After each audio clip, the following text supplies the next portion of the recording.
Vlog on a blog. Tomorrow's news today. Get to the truth.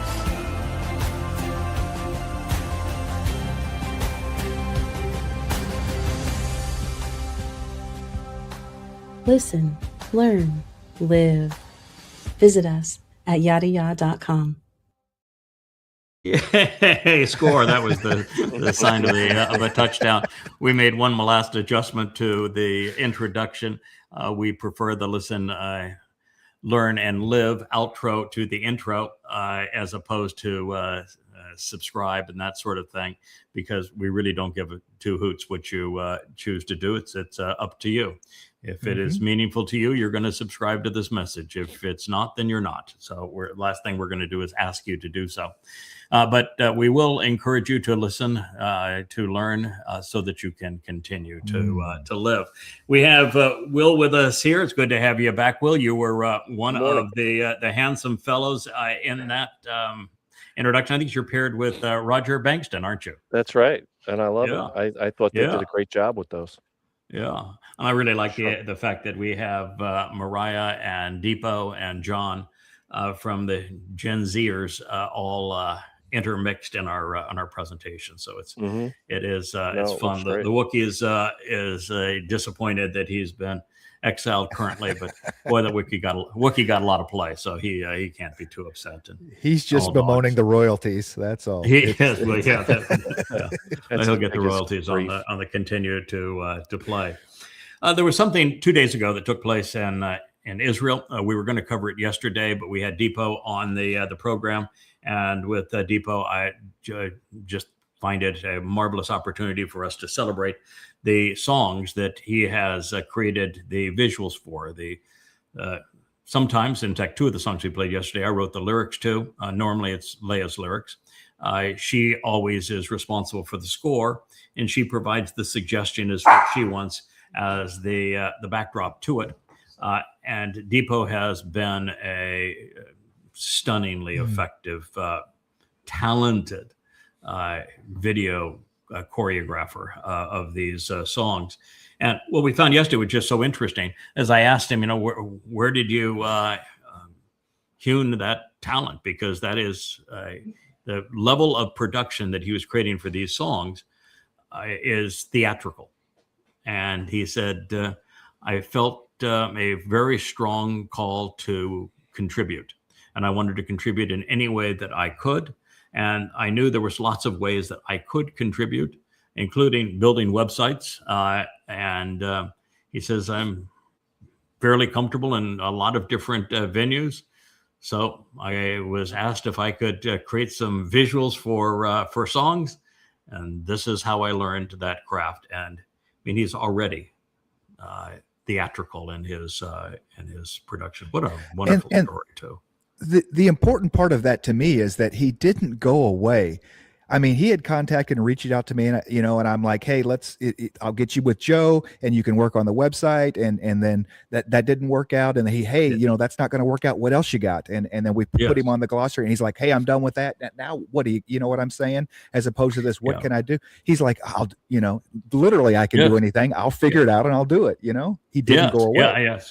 He worked on the glossary for a while. He was willing to do anything, and that just shows the right kind of attitude. And he stuck with it. And now he's such a contributor. I can't even imagine being part of the witness experience on the Temple Mount without him. I mean, you want him to be, I was going to say standing beside us, but those songs there's so many of them, they're so long. We'll probably be sitting as they play above us. But it should be seen that way. And I think the fact that he doesn't look like the rest of Israel. Not that I do or any of us do, but the fact is that he doesn't look that role is going to reinforce something that's powerfully important to Israel. That you were chosen, but you didn't choose God in return. And so the covenant was open through the Torah to everyone. And this includes our brother Deepo, whom we love as family. And if you want to be part of this covenant now, your old attitudes have to go. Yeah. Mhm. This is the covenant as it really is.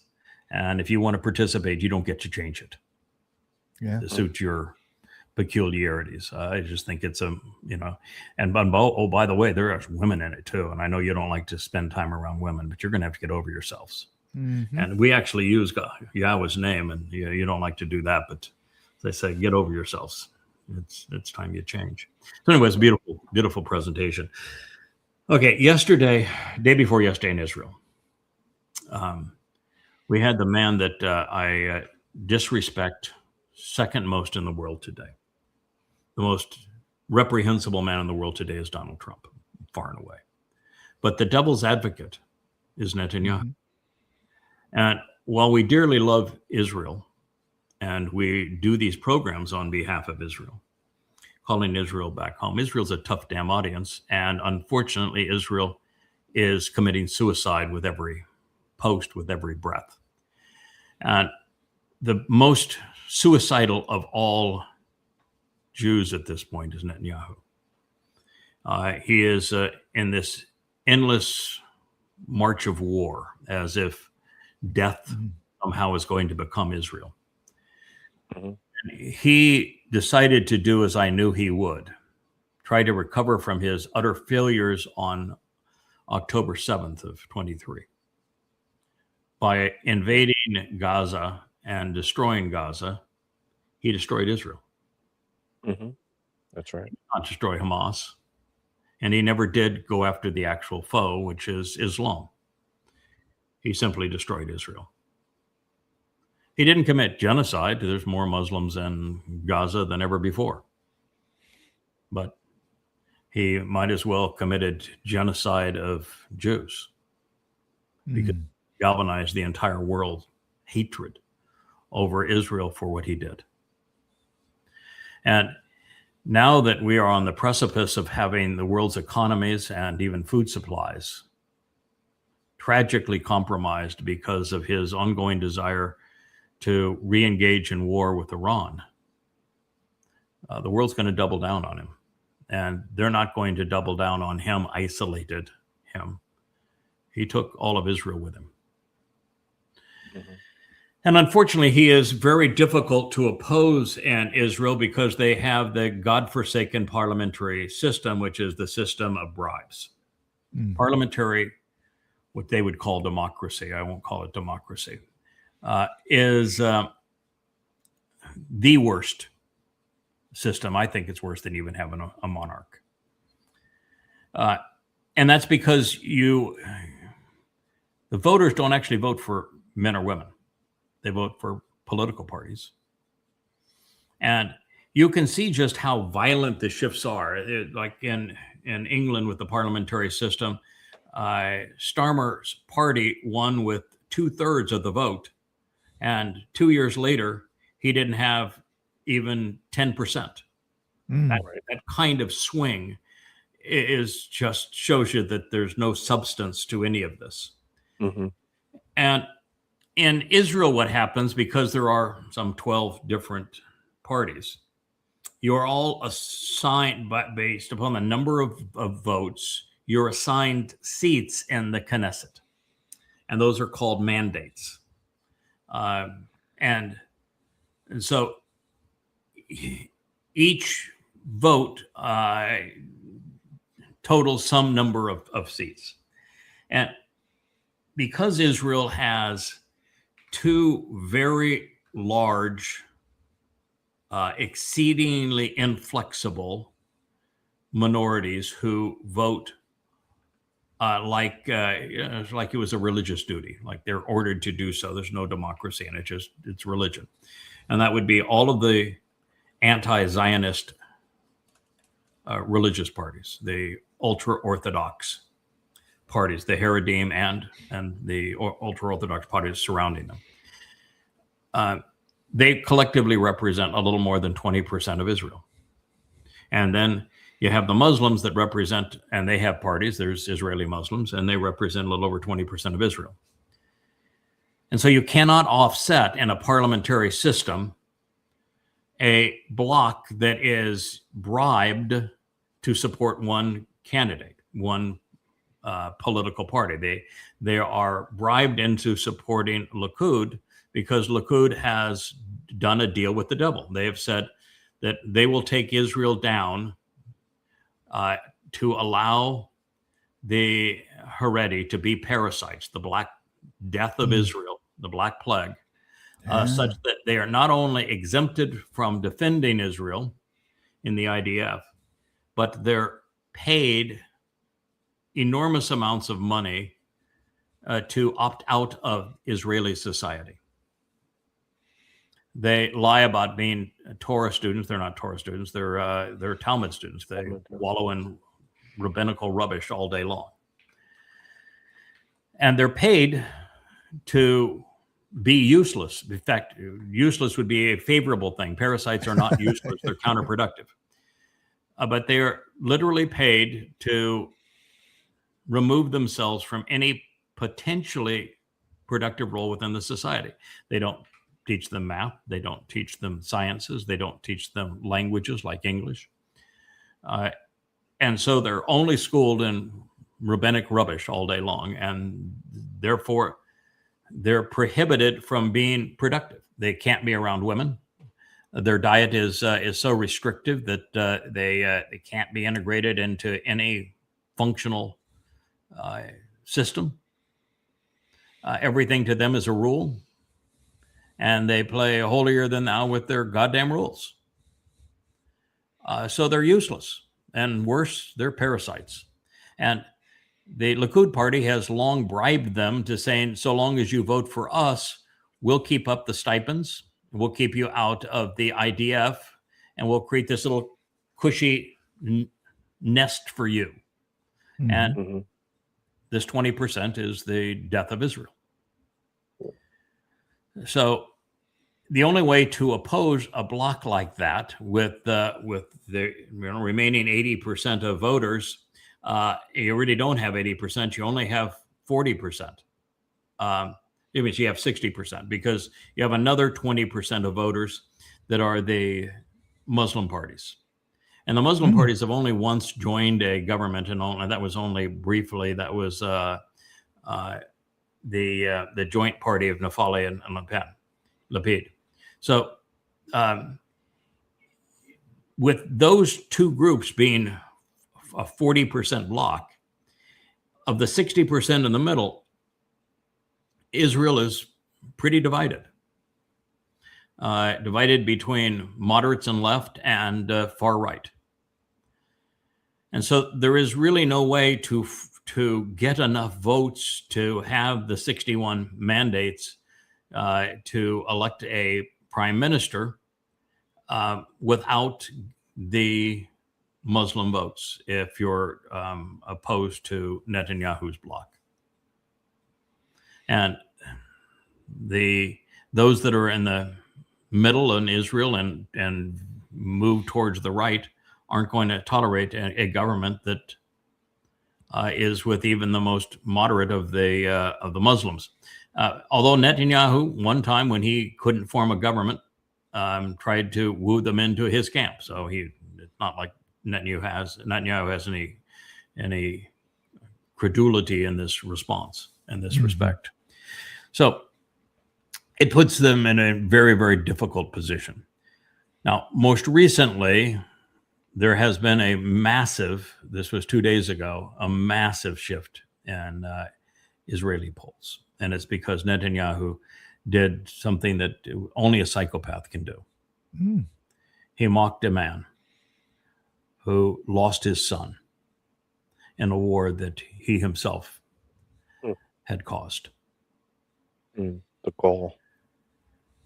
And so this is Eisenkot, who's right now his lead contender, who was their defense minister, general in the IDF, considered a pretty decent human being. He has, the charisma of wallpaper, but he's a decent human being, and that would be a huge improvement over Netanyahu. Unfortunately, he is in favor of the two-state dissolution of Israel, so he is a libertard. And he's not electable without RAAM, the United Arab coalition. And with them, he can't get any center-right votes. So it's a real mess. I don't know what happens other than if they can't form a government, the current government just continues until they can form a government. And the only way they're going to be able to form a government is they'll have to have everybody on the opposition. And then even then, it's not tenable because it will break apart as the Lapid Natali government did not long ago. Only lasted 2 years. So this is where we are now. The thing that caused the massive movement in Israel is just to show how despicable Netanyahu is in this ad. That's an AI ad that he created, and what it shows, and we'll play it here, is that it's Eisenkot's son died in Gaza, and he lost 2 nephews also in Gaza, while Netanyahu is the one who not only necessitated the war for being asleep on 10/7 and for coming up with a plan that was disastrous for Israel. His son was off suntanning in Florida. And he was empowered solely because he protected the ultra-religious from having to serve. And yet he had the audacity to create an ad that has him walk by and past and through his deceased son to embrace the moderate Arab party in Israel. And every Israeli that has seen it, apart from the brain dead like Vivid, who's a major poster, pro-Israel poster that is probably the most damaging person online for Israel, wants to vomit. So we can show it if you've got one that plays here. Here he is.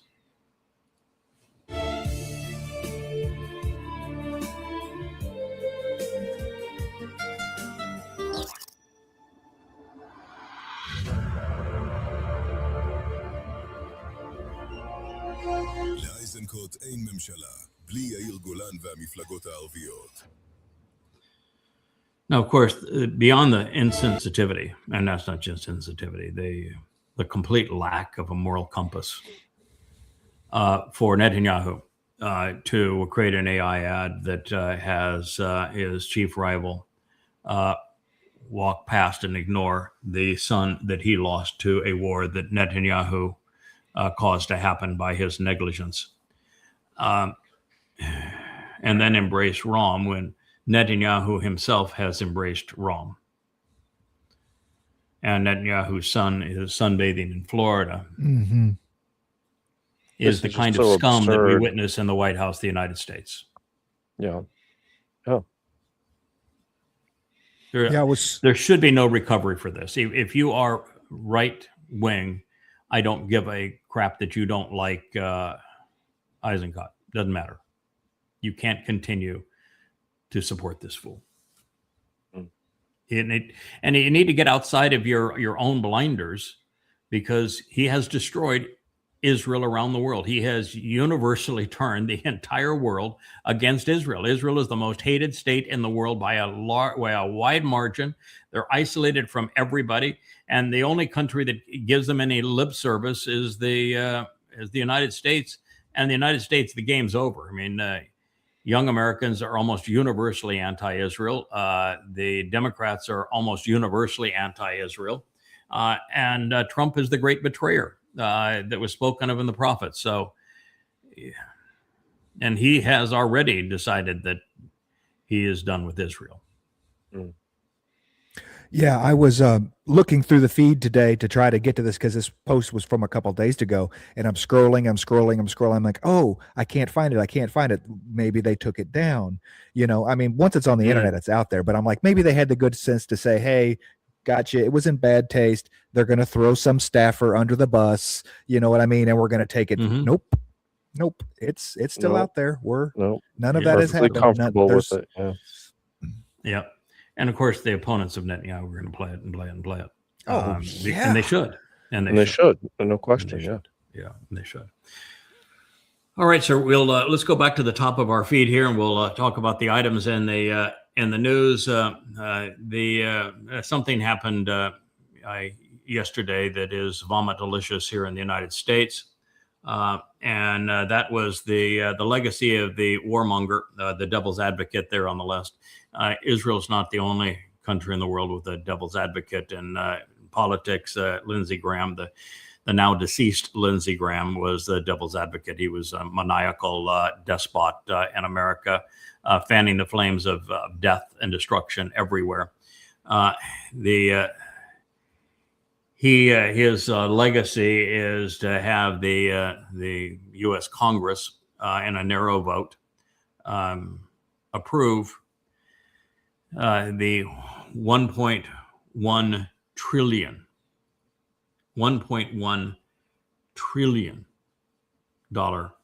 defense appropriations bill.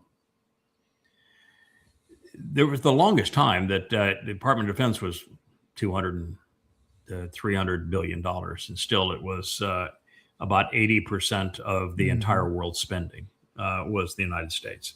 And it jumped up to $400-500 billion, and it was $600 billion for a good long time. And now it's 1.1 trillion for a country that is 40 trillion in debt, and that has just started a war that they cannot end, that is destroying the very petrodollar that is underpinning this deficit. So that this piece of shit here with the gold tie has destroyed the country in doing this. But the thing that pisses me off more than anything, did you guys see Hexeth, the asshole, as he was in the U.S. Senate, and the way that he responded to Congressman as he pleaded for the $1.1 billion? Yeah, so well, I'm going to tell you, I don't think I've ever seen a bigger asshole. And he was just. I would have expected better of Satan. That is the most obnoxious scumball on the planet. And so here he is lying about every which thing. If you don't vote for this, then you want Iran to have a bomb. No, asshole. Iran didn't have a bomb and could have had a bomb at any time over the last 20 years and chose not to have a bomb. And the only reason they're going to have a goddamn bomb is because you have bombed them a second time. And the only way they can keep you from bombing them a third time is to have a bomb. So you forced them into having one. You haven't kept them from having one. You are the problem, not the cure. And then they all bellyache about the Strait of Hormuz being closed. Well, it wasn't closed before you started the second war with Iran. These pieces of shit here, I mean, just absolute human excrement, are doing everything that is counterproductive and then blaming everybody else for it and say, if you don't go along with them, then you're in favor of Iran having a bomb. Listen, at this point, Iran having a bomb would actually be an enormously favorable thing. Why? Because it would keep the United States and this asshole from continuing to destroy America and the world by this endless war. No doubt. It would end this war if they had one, or if they are willing to deploy it. It will end this war. So probably a good thing at this point. I know Israel doesn't want to hear that, but they're not going to use that bomb in Israel. The prophets are already very clear. The prophets have said exactly how Iran's going to deal with Israel, and it's not with a nuclear bomb. They're going to send 3 to 4 million mujahideen into Israel. You can read it in Yoel, you can read it in Yashaya, you can read it in Zechariah. They all tell the exact same story, and it's of Jewish women being raped, Jewish men being bludgeoned to death, 2 out of every 3 Jews dying by thugs jumping through windows to enter their homes. That is not a nuclear bomb. You've said it many Muslims times, run Yada. amok. There's no benefit to Iran nuking No. Israel. They don't want to nuke it. They want Israel, and they'd like to keep it somewhat intact. Correct. Particularly the Temple Mount, because that's their That's right. third holiest site where they have their crappy trophy scars. So no, they don't want to eradicate it. They Yeah. just want to exterminate Jews. And Strategically, they don't need a bomb, but like to your point, now with what Trump has done, he's cornered them into okay, now we have to have a bomb. now they have to have a bomb. And the high likelihood is they already have a bomb and probably have an arsenal of bombs. And they're really only in this now debating how do we go about this? Do we deploy it underground and show we have a bomb? Big deal. The United States, this piece of satanic garbage here would go ballistic. Do they use it where it would count over America's fleet? Mm-hmm. Which would be completely appropriate for Iran to do based upon what America has done. And that's the message. And then what would Mr. Satan here do under those circumstances? Or do they use it in one of the Arab fiefdoms, the Sunni fiefdoms that have been so hostile to them and so supportive of the United States and the petrodollar system that is trying to rip Iran apart? And listen, I'm not advocating for Iran. Iran is an Islamic theocracy. There's really no difference in my view of Iran and any one of the other 55 Islamic majority countries. I am the foremost expert on what's wrong with Islam. You can read my 5 volumes of Goddamn Religion. They're free at yadayah.com. I know more about Islam than anybody alive in this world by a long shot. And I know how reprehensible it is. And so I would be opposed to all 55 Islamic majority countries. So I'm not advocating on behalf of Iran, but I can tell you what Israel and the United States have done to Iran and to themselves because of what they've done to Iran and to the world because of this is just dead wrong. And there's no solution for it. And so we're now in a position where it's going to, it already has ignited a regional war, and this piece of shit just keeps on doubling down. Yeah, and it is POTUS after all. If you just lowercase the T and the U in POTUS, you do have POS. So I'm using the term correctly. Yeah. Last night he on his Truth Social account put something out about if Iran attacks one more tanker, for every tanker they attack, we're going to attack a bridges, power plant, bridges, power plant, and other civilian infrastructure. Iran comes back with, oh, hey, on their official Twitter page or whatever, comes back and says, oh, hey, by the way, did you know that these 4 power plants, there's 2 in Saudi Arabia and 1 in UAE and 1 in Kuwait, they are directly linked to U.S. American bases. They supply critical electricity for the attacks that are being done on the United States. Pretty much wink, wink. Hey, these 4 power plants in the UAE and Saudi Arabia are now targets of ours. Thank you very much. Yes, thank you very much. Yeah, and Trump will say if they attack another ship, then we will double down and attack them far worse. But they're not attacking any ship that doesn't violate the memorandum of understanding. The memorandum of understanding is that the passage through the Strait of Hormuz is controlled by Iran. That's what it says. You should ought to read it. I understand there's nobody that's literate at Fox News, and they are blaming the Iranians for violating the agreement. That's just not true. There was a procedure for transportation outside and into the Strait of Hormuz, and the memorandum of understanding ascribes all control of the Strait of Hormuz to Iran. And so the United States, just because he is a piece of shit, decided that no, they would be big time operators and welch on the deal that he had signed and try to bring sneak tankers through an Oman corridor. And in the Oman corridor, the Iranians did exactly what they said they were going to do if they tried to do this, as opposed to honor the deal that they had made. And so they attacked them. But the terms of the agreement were contramended by Trump, not by Iran. So He is just a piece of shit. This is Satan incarnate right there. His devil's advocate is now dead. The world's a better place for that. And 7 years from now, Trump will not have the luxury of being dead. He's going to be sent off to Sheol for a very, very, very, very long time.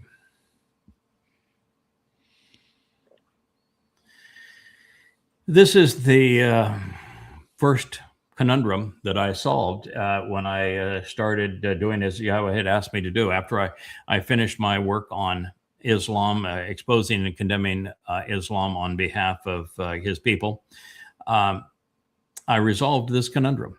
And I'm the first person to ever do it.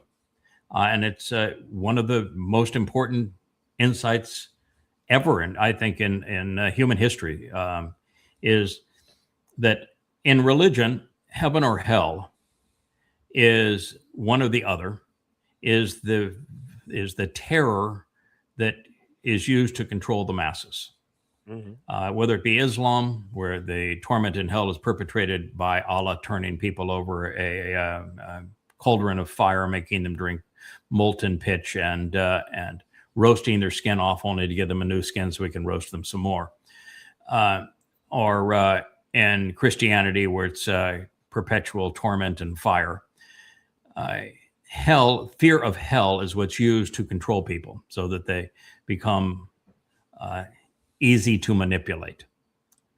And if you're a reasonable person, which the faithful are not ever, the religious are not ever reasonable, but as a reasonable person, you would know that a God who says, you will either worship me, you will either obey me, you will either capitulate to me, or I will see to it that you suffer an eternity in hell, that sign could not have been a sane deity. That individual was not capable of creating life or this universe, and that God would be sadistic, akin to Satan, and unworthy of any attention, much less worship.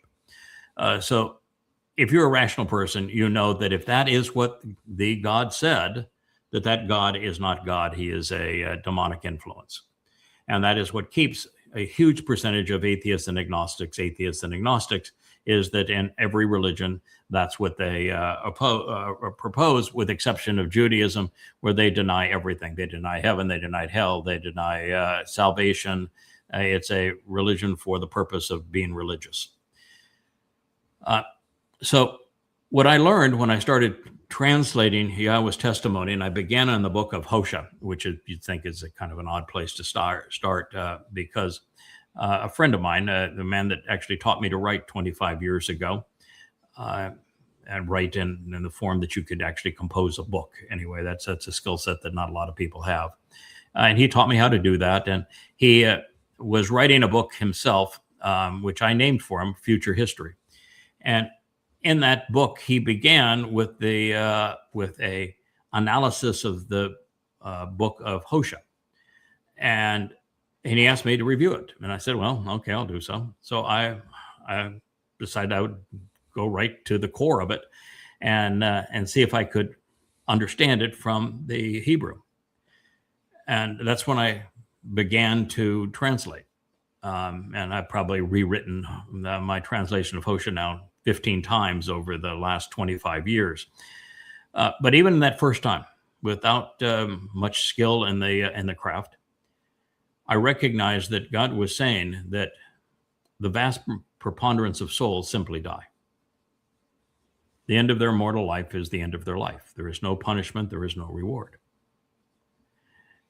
And he recognized that his whole covenant concept is elevating a certain select group of souls to be with him in Shamaim in the seventh dimension. And yet he speaks quite often of a place called Sheol, which is equivalent to a black hole. It would be a place, there's no light, so there's no fires, there's no torture, and there's no bodies. It's strictly a place for souls to be incarcerated who have promoted things that have misled many people or harmed many people. And so you know now that there's three outcomes, and that the preponderance of people are neither of those things. They don't get to heaven. I mean, we're talking about 99% of human souls don't go to heaven, and they don't suffer an eternity. So the argument this person is making is what you call a straw man. It is projecting on God something he did not say. It is attacking a religious belief, but there's no purpose in attacking a religious belief because the religious are too stupid to be swayed by evidence and reason. There's not a single religious person that's going to change their belief because you proved that their belief was wrong. Mm-hmm. So all of these posts do, and Ugo Cannon is one of like 10 bots out there that do this constantly. All they really do is aggravate people because the religious are never going to be persuaded by logic. If God, in fact, said that, the claim would be true. But because he didn't say that, it's a straw man argument. But once you understand that there are three outcomes for a human soul, and that the majority don't know God, God doesn't know them, they didn't mislead people, they were simply misled, or they were apathetic, and that they have the benefit of the life that God made possible. They had the benefit of free will that God made possible. They had access to the Torah and prophets that he inspired, but chose either a religious alternative, a political alternative, a conspiratorial alternative, and therefore they didn't know him. He doesn't know them. There's certainly not going to be an eternal life. God's not going to take such a person and say, "Yeah, you completely squandered this life and were lost the entire time. So nothing I can do with you." And you didn't, though you weren't an Auschwitz guard or an inquisitioner. Therefore, you weren't a jihadi tormenting my people and raping them. So death is the end of your life. Goodbye. That's just it. Simply put, that third door made a relationship possible. Yes, It's completely two doors is a non-starter, and for correct. reasonably bright people, they don't engage, and for the religious, they don't really give a shit because they don't need it to be rational. They're just happy to be floating Right. along with nonsense. But that third option made a relationship possible Possible. with God. Yeah. Right, it does. Yeah. Otherwise, you're not in a relationship. You're a No. pawn. That's right. Yeah, you're nothing but a pawn in a game without the third outcome. Mhm. And I came to recognize it 25 years ago, and it was something that no one else had ever perceived, no one had ever written about, no one had ever And it's promoted. still No among the one most profound, Yada, Yeah, of all the still things. is. I mean, it Yeah. really sets the whole thing in motion to get going and embark on a relationship with Mhm. Yahweh. Because if you don't have that, well, it's not really worth it, right? Yeah, it is. It was a door that opened up everything to evidence and reason. From that point on, you can think your way through every eventuality and every opportunity that God provides based upon that knowledge. And it was sitting there in the book of Hosea. Now, the primary theme of the book of Hosea is important for Israelis to know. And that theme is that Hosea was asked to marry a religious prostitute. And the reason was that God wanted empathy. He wanted Hosea to have an appreciation of what he had endured up to this point with Israel. And that would have been from year 2000, and all the way up to Hoshea's time, which was 700-ish BCE. So from the very time that he engaged with Abraham and Sarah, through Yishak, Rebecca, all but Leah, but certainly Rachel, Jacob and Esau, and all of their sons, they were obnoxious.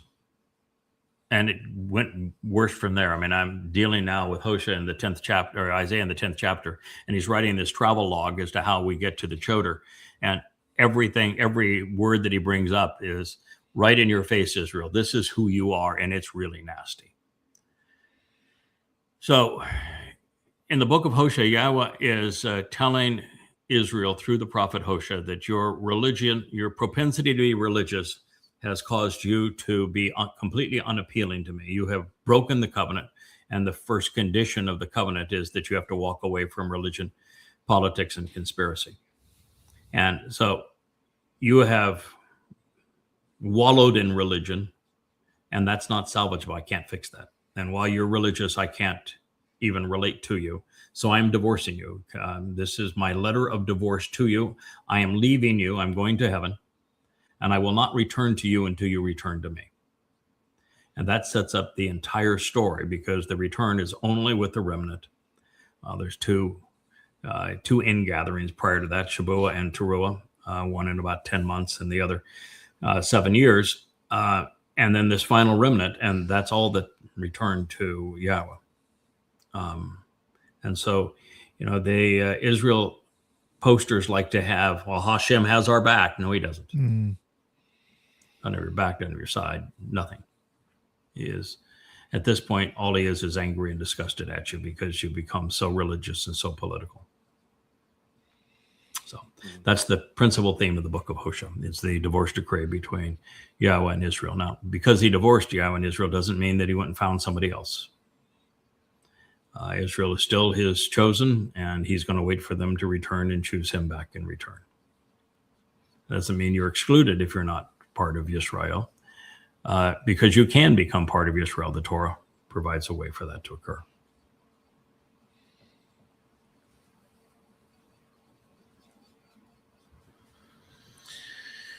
Oh, let's play just a little bit of this.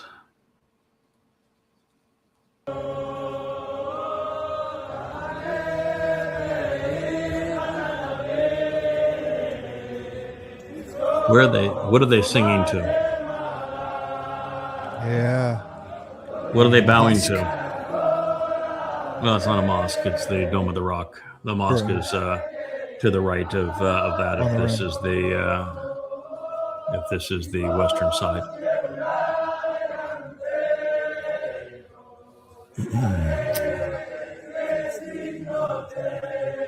Religion's a cancer. God looks at those feminized religious men there, and all he can say is, "I'm disgusted by you." Those will be some of the first eradicated on Teruah, when God gets rid of all religion. And the religion he hates most of all is Judaism. He hates Christianity and Islam too, but Judaism is the mother of those other religions. That dome will come down in 4 years. And it's a reprehensible story that caused it to be there. And it flows out of Muhammad's satanic verses, where he put 3 goddesses that were part of Kaaba worship into the Quran: Alat, Manat, and Al-Uzza. And when his father-in-law, that's kind of an odd term for Abu Bakr, because Abu Bakr was such a creep that he tossed his 6-year-old daughter into bed with Muhammad and shut the door. When she's 6 years old, and at the time he's 66.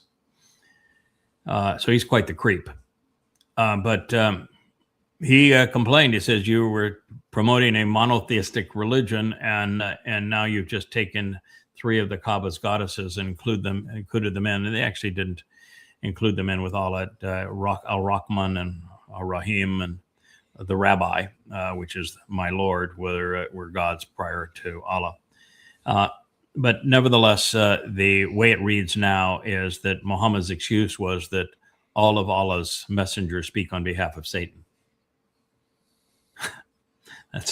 That's going from the frying pan into the fire, isn't it? And it is after that statement that Muhammad imagines that he left that next night while he was sleeping in bed with his sex toy. She was probably 9 at the time. And he imagined he got out of Kaabaville on a flying donk mule. So now, if you think asses have wings and can fly, then you might believe Muhammad's story. And he flew, of course, to Jerusalem because he couldn't get to Allah through the Kaaba, which was in Petra at the time. So he had to fly to Jerusalem to meet his wannabe God, because gods, I guess, only hang out in Jerusalem. And he landed the donk mule. He said that such that he was could meet with all the big shots in the temple, but the temple had been destroyed 6 centuries earlier. And then, of course, he had discussions with all of the bigwigs of Torah fame, except that, of course, none of them were around. And he began his journey to visit Allah in heaven by going through hell, where all the inhabitants were women who were being tortured. And he then, goes up to Allah, and all he gets from Allah is, "I want to be mooned 50 times a day." It's ludicrous. And this piece of crap boil here that will be lanced is supposed to be over the hoofy print, as the flying ass leapt through hell to visit Allah. So it's an utter embarrassment to Islam, and yet there's not one in 1,000, maybe not one in 1,000,000 Jews that knows the story, and so they don't tell the story, so they pray to the damn building. What the hell's wrong with them? And this is so weird. This Yeshai Fleischer, right? You can't stop Jewish Jerusalem from being rebuilt because Hashem, Allah, will it? I mean, Yes. talk about your amalgamation. I didn't get that. Yeah, I'm glad you pointed that out. I noticed it, and I when I posted this, and Hashem might as well be Allah. Hashem is Satan. Yeah, Allah is right. Satan. So he got that part right, not the way that he meant to get it, but he did get Right. that right. That Allah is Satan. When you study the Quran, it's the only intelligent conclusion, because he spends all of his time in hell torturing people. And the Quran has entire surahs that are devoted to Satan and to demons. And Muhammad is demonic. So it clearly is Satan. And if you don't think so, then you go to yadayah.com, you read the 5 volumes of Goddamn Religion, and you'll be convinced before you're even through the first volume. Now, Hashem is one of the great tragedies of Judaism. It assures that every practitioner of Judaism is excluded from heaven, because the negation of Yahweh's name is unforgivable. That's what he wrote in the third statement on the first of the 2 tablets, is that the negation of an erasure of his name as Yahweh is unforgivable. So rabbis excluded all Jews that believe them from heaven and from Yahweh. And they replaced Yahweh's name with Hashem, which is the name. It's one of the great travesties, one of the great crimes that has ever been permitted. And if it wasn't for that crime, there would be no Christianity, there'd be no Islam. So that crime not only cost Jews access to heaven, it created their 2 most villainous foes. Yeah. And And the rabbis today have Jews around the world celebrating their Choli Day of Tisha B'Av, right? Tisha B'Av, Where the- exactly. 25 days of Hey. fasting, or 25 hours of what the. Literally, Think about the Do they- consequence. destruction of all their tragedies. Yes. Create a national holiday to celebrate or Oh, yeah, our memorialize our all our tragedies. tragedies. And who's responsible for those tragedies? the Jewish religious are responsible for all of them, and Jews themselves and their opposition to God. So, yep. Good luck there, pals. You are completely and totally inept. Oh, this is a dignified. President Trump attends a dignified transfer of 4 Don't you pages. just love capital that P. dignified transfer? A dignified transfer. He's got Hexeth, who is a piece of shit. He's Satan incarnate. And this is a dignified transfer. Listen, there is nothing dignified about dying based on a lie for nothing. Yeah, dignity for who? Yeah. None of the people who have died thus far in this war, or who died in any of America's war, died defending America. I'm sorry, but you just didn't die defending America. None of you. There isn't a war that America's military fought to defend America. You know, You didn't fight World War I to defend America. You fought World War I to defend J.P. Morgan and his investments in the UK. You fought the Spanish-American War because of American colonialism and imperialism. You fought the Revolutionary War because the likes of Sam Adams and John Hancock were running competitive tea smuggling operations, and they wanted to get rid of the British competition. I mean, this is the truth. Yes, I can understand the Japanese bombed Pearl Harbor, but they bombed Pearl Harbor because of the stupidity of America leading up to the statecraft of America leading up to that position, and the double stupidity of leading all of those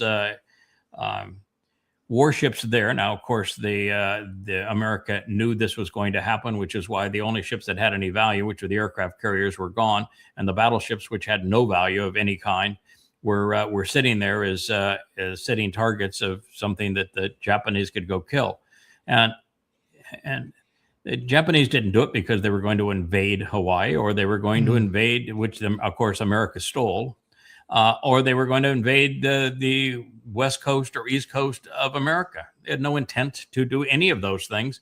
So sending people off to die, hundreds by the 100,000, wasn't to defend American freedom.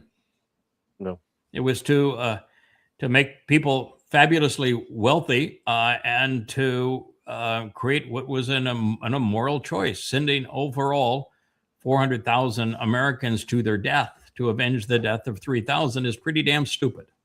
Yep. And there was so many better ways, both in Europe and in the Pacific Theater, to deal with the things that had happened. And I've talked a lot about how you dealt with the Pacific Theater, and it was a very easy solution. And we just chose to sacrifice American soldiers as opposed to do it the intelligent way. And the same thing was true with hanging in Great Britain for 2 years and then sending men into the teeth of the German resistance. What we did was asinine and caused the deaths of lots of people. And ultimately, we prevailed in the war because we became terrorists. We didn't prevail in the war by machismo. We firebombed German cities, burning women and children alive every night. And then we started bombing Tokyo and Japanese cities, such that we burned women and children alive night after night, sometimes killing 50,000 people a night. We became murderous. That's how we prevailed. It was disgusting what we did. So you think there's a dignity in serving in the military? No, there is no dignity. You surrender your dignity. And the military is corrupt in every which way. Monetarily corrupt. They have the 1.1 trillion that's just been given to the U.S. military. About a third of that will be graft. About a third of it will have no value whatsoever. And look at the wars they have started. Look how disastrous what the U.S. military did in Libya. Look how disastrous what they did in Syria. Look how disastrous what the American military did in Iraq and Afghanistan and Somalia. Now in Iran. It's a force that is incredibly disruptive, murderous, and hasn't done anything worthwhile in a very, very long time. So there is no romancing of senseless death. It's one of the great travesties of propaganda, is creating this illusion that if you go and you die in the military, that you're some kind of hero. No. If you were one of those who was either killed or maimed in Iraq or Afghanistan, you were played. You were foolish to have served there. Yep. And you made a bad situation worse, which is why the suicide deaths of veterans of those wars are so egregiously high. Yeah. That's the story for me on this. Is I spoke about it 2 days ago, is the number 4.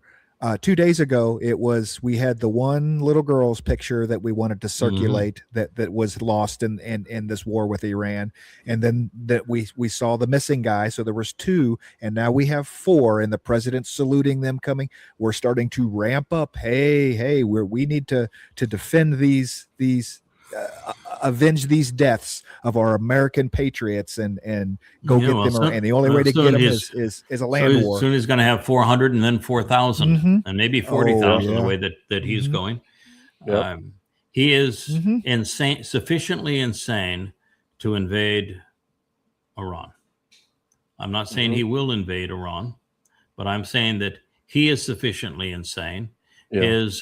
His Secretary of War is sufficiently immoral. And we have shown that there isn't any flag officer in America that's got any character. So they'll commit war crimes. They'll sacrifice the lives of others so long as, well, they're home safe and have these fancy homes given to them by the government and fancy airplanes to fly around in and chauffeur-driven cars and big stipends and the like. They'll continue to support what is literally insane. There's nothing dignified about any of those people standing there. No.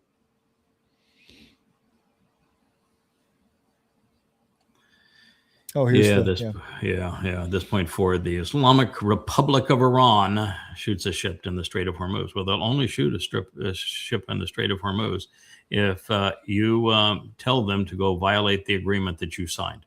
So if you don't tell them to trust you and violating the agreement that you signed, there won't be any ships shot down. And if you continue to tell them to violate the agreement, you have put Iran in a position where they have absolutely no choice but to do that. Because if they didn't do that and you violated the agreement and their control over the Strait of Hormuz ends, then they put themselves in a position where the United States can annihilate them. So since they can't put 90 million people in the position where the United States can annihilate them, their only control mechanism is that strait. And so you jeopardize the cargo and personnel to tell people whether it's Guardian of the Sea or Project Liberty that they should trust you, and circumventing the Iranian control, they're going to be shot. People are going to die. And then you're going to use that to justify doubling down on a war, doing things that are international crimes. Blowing up bridges and power plants is a war crime. War crime. Yeah. The Houthis are in the mix too. They have one confirmed ship that they have attacked in Saudi Arabia in the Red Sea. And, so and the Now they're Yemenite shutting down the Muslims- other strait. Yeah, and the Yemenite Muslims have, in the last month, they have pirated 2 ships. So there's 3 down in the Red Sea. Yeah. Yeah, it's a regional war now.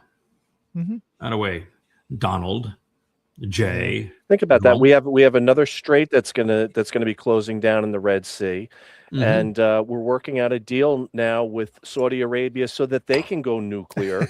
and you've pointed out a number of times that that's not to boil water when you're sitting on a sea of oil. I mean, I have never seen a man more destructive than Donald Trump. I cannot believe what he is doing geopolitically in no time. Things that have been in place for better or for worse for decades, even more than that. This man has come in and he's just toppled the entire apple cart.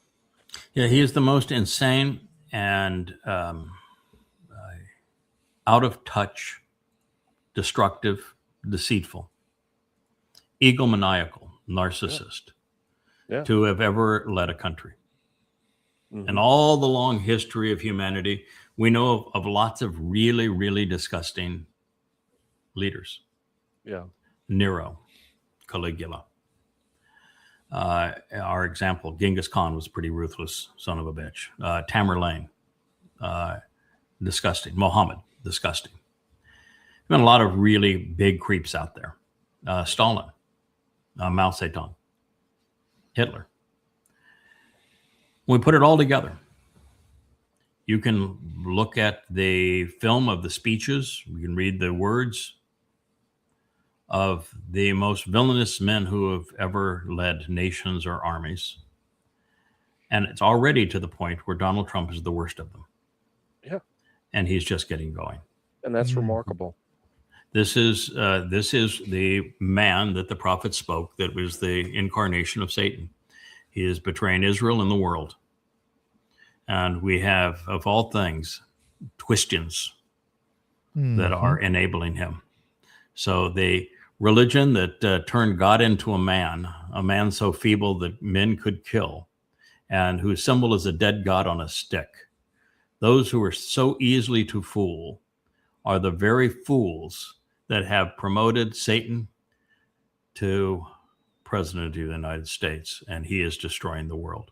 He is already and will continue to be the single worst human who has ever lived. Congratulations. I appreciate your attention in this matter.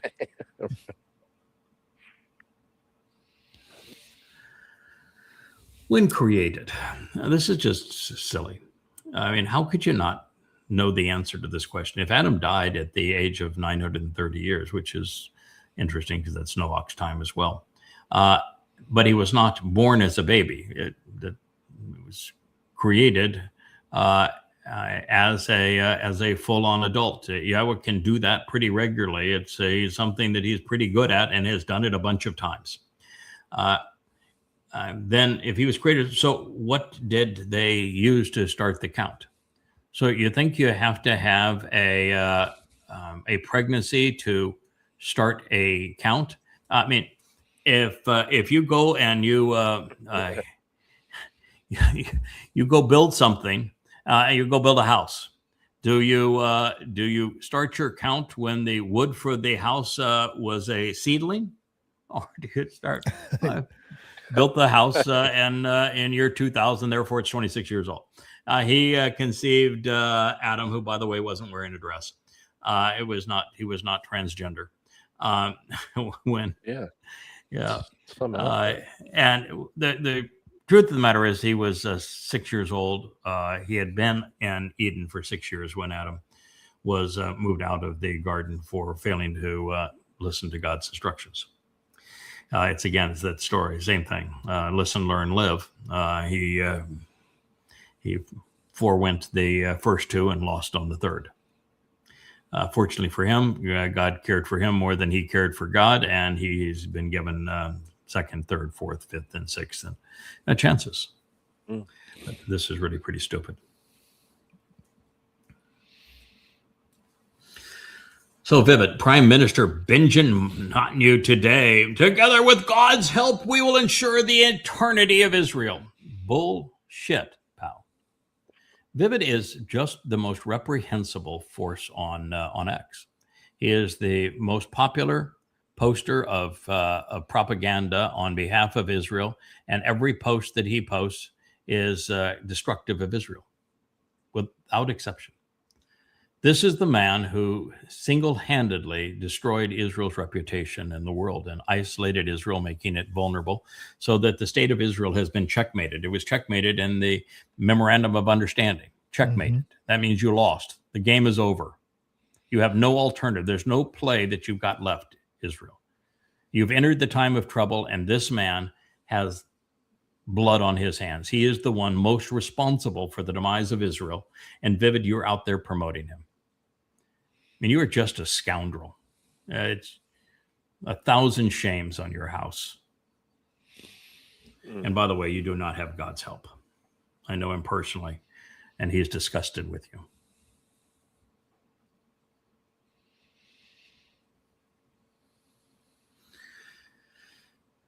Yeah, how is it possible? Dr. Maloof asks, how is it possible? How in the hell does a city that faced the largest Islamic suicide bombing, world history, vote for a Muslim mayor? How in the world is it possible? And the answer, of course, is Dems became dumb. As bad as MAGA Republicans are, The Dems are no better. This is the terrible plight that America's in. It's like we talked about Israel. Israel has 20% of the population that are Marxists and 20% that are religious parasites. So 20% that have no clue as to what needs to be done in Israel to save the nation, and 20% that wouldn't lift a finger to save the nation. And you can't function that way. But America's worse. You have 40% of Americans that are Marxists and have their heads up their tuchus. And you have 40% of Americans who are MAGAs and have no head. No head, no heart. They are the ultimate zombies. I don't know which one's worse, but I can tell you can't save the nation when you have 80% of your people isolated into those two groups. Can't be done. That's right. No. Yeah, There is no lesser of two evils under those circumstances. This So that is so how it simple. happened. Mhm. Yes, This is so simple. It is so The- simple. And you know, 9/11 was perpetrated by fundamentalist Muslims. They confessed to the crime. They shouted Allahu Akbar.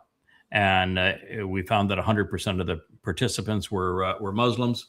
And they did it in the name of their God, Allah. There's no question whatsoever about it, and they did not corrupt their religion. Islam is a death cult and always has been a death cult. In fact, in the first 100 years of Islam, the religion killed 200 million people, which was 1/3 of the Earth's population at the time. Yeah. Congratulations. Yeah. Where did they come from? All 19? Where did they come from? I think it was 17 Saudi of the Arabia. 19 came from Saudi Arabia. 16, I think, Arabia. of the 19 came from Saudi Arabia. The others came from mosques that were in other places, and their heritage drew them in. I think there was one Lebanese Muslim, one Jordanian Muslim.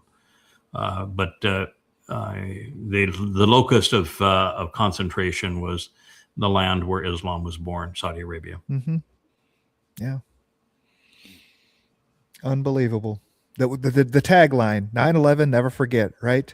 They have the Holocaust, never again. Okay. And the 9/11 tagline is never forget, and you forgot.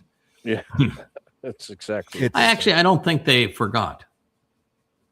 I was in the front lines on this thing.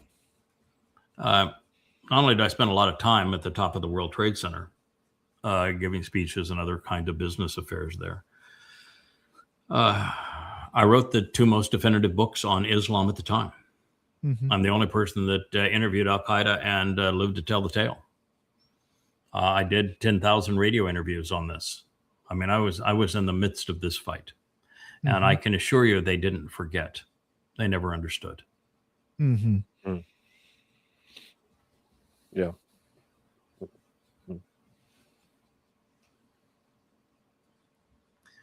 Yeah, this is another POS. A government that puts foreigners above its own people, by definition, is treasonous and illegitimate. Elon Musk, he's South African. Oops. He's Yeah. the largest immigrant social welfare recipient Welfare project ever. in the- And This guy's been put on a pedestal like no other. yes, and whose companies now are either totally protected by or financed by or the product of U.S. government. There is no Tesla without the U.S. government, and them providing $7,500 for every Tesla sold for year after year, and having 100% tariff on any competition to Tesla. That's the only reason Tesla exists. Otherwise, it wouldn't. And you look at SpaceX. SpaceX doesn't exist without U.S. government grants and payments. So no, he is wholly dependent on the U.S. government, and he is not an American-born individual. He's South African. He's treasonous, by the way. Galatians. Oh my God. Oy. Galatians. Jessamine George, you are a total nincompoop. In the 5 books called Twistianity that I wrote against the religion of Christianity, this being an example of one of the 5, they are, as you can see there, the darker text is where I'm citing the Christian New Testament. I created my own translation of the earliest 69 manuscripts, the 69 manuscripts that predate Eusebius's Malfeasance. And I have 4 other translations mixed in with them, including the Nestle Allen McWilliams Interlinear, which is the most acclaimed. What I do is prove emphatically, overwhelmingly, and undeniably that Paul lied, and his first letter was Galatians. He wrote the first 14 books of the Christian New Testament. The next 3 were written by his posse, his propagandists. He is the inventor of Jesus. He is the inventor of the religion of Christianity. He admitted to being demon-possessed, and the book of Galatians is an absolute clusterfuck, and that's the appropriate use of the verb. I don't very often use it, but it is the most biggest piece of shit ever written, and I cover every single word of it, and I prove every word of it to be untrue. And you cannot read Twistianity free, all 5 volumes, at yadayah.com and remain a Christian. It's overwhelming, the evidence, and undeniable. All you have to do is to point out 3 things. One is Paul constantly contradicts himself in Galatians and everything else. He uses all manner of rational fallacies, and he never once quotes this Jesus that he invented, that he claims he represents. Never once quotes him, ever. And he misappropriates the very testimony of the God he said authorized him, and he never got a single citation from Yahweh, even remotely accurate, and most of them are twisted to the point that in Paul's words, they say the opposite of what they actually do in the Hebrew text. Yeah. So there is no way to resolve any one of those problems. So if you want to promote Galatians or any one of Paul's letters, you're done. You have nothing to stand on. You have to be an ignorant and a rational fool to believe Paul over God, because they're in opposite camps. Mm-hmm. God actually calls Paul the plague of death in Chabauk, 666 years before Paul wrote his first letter.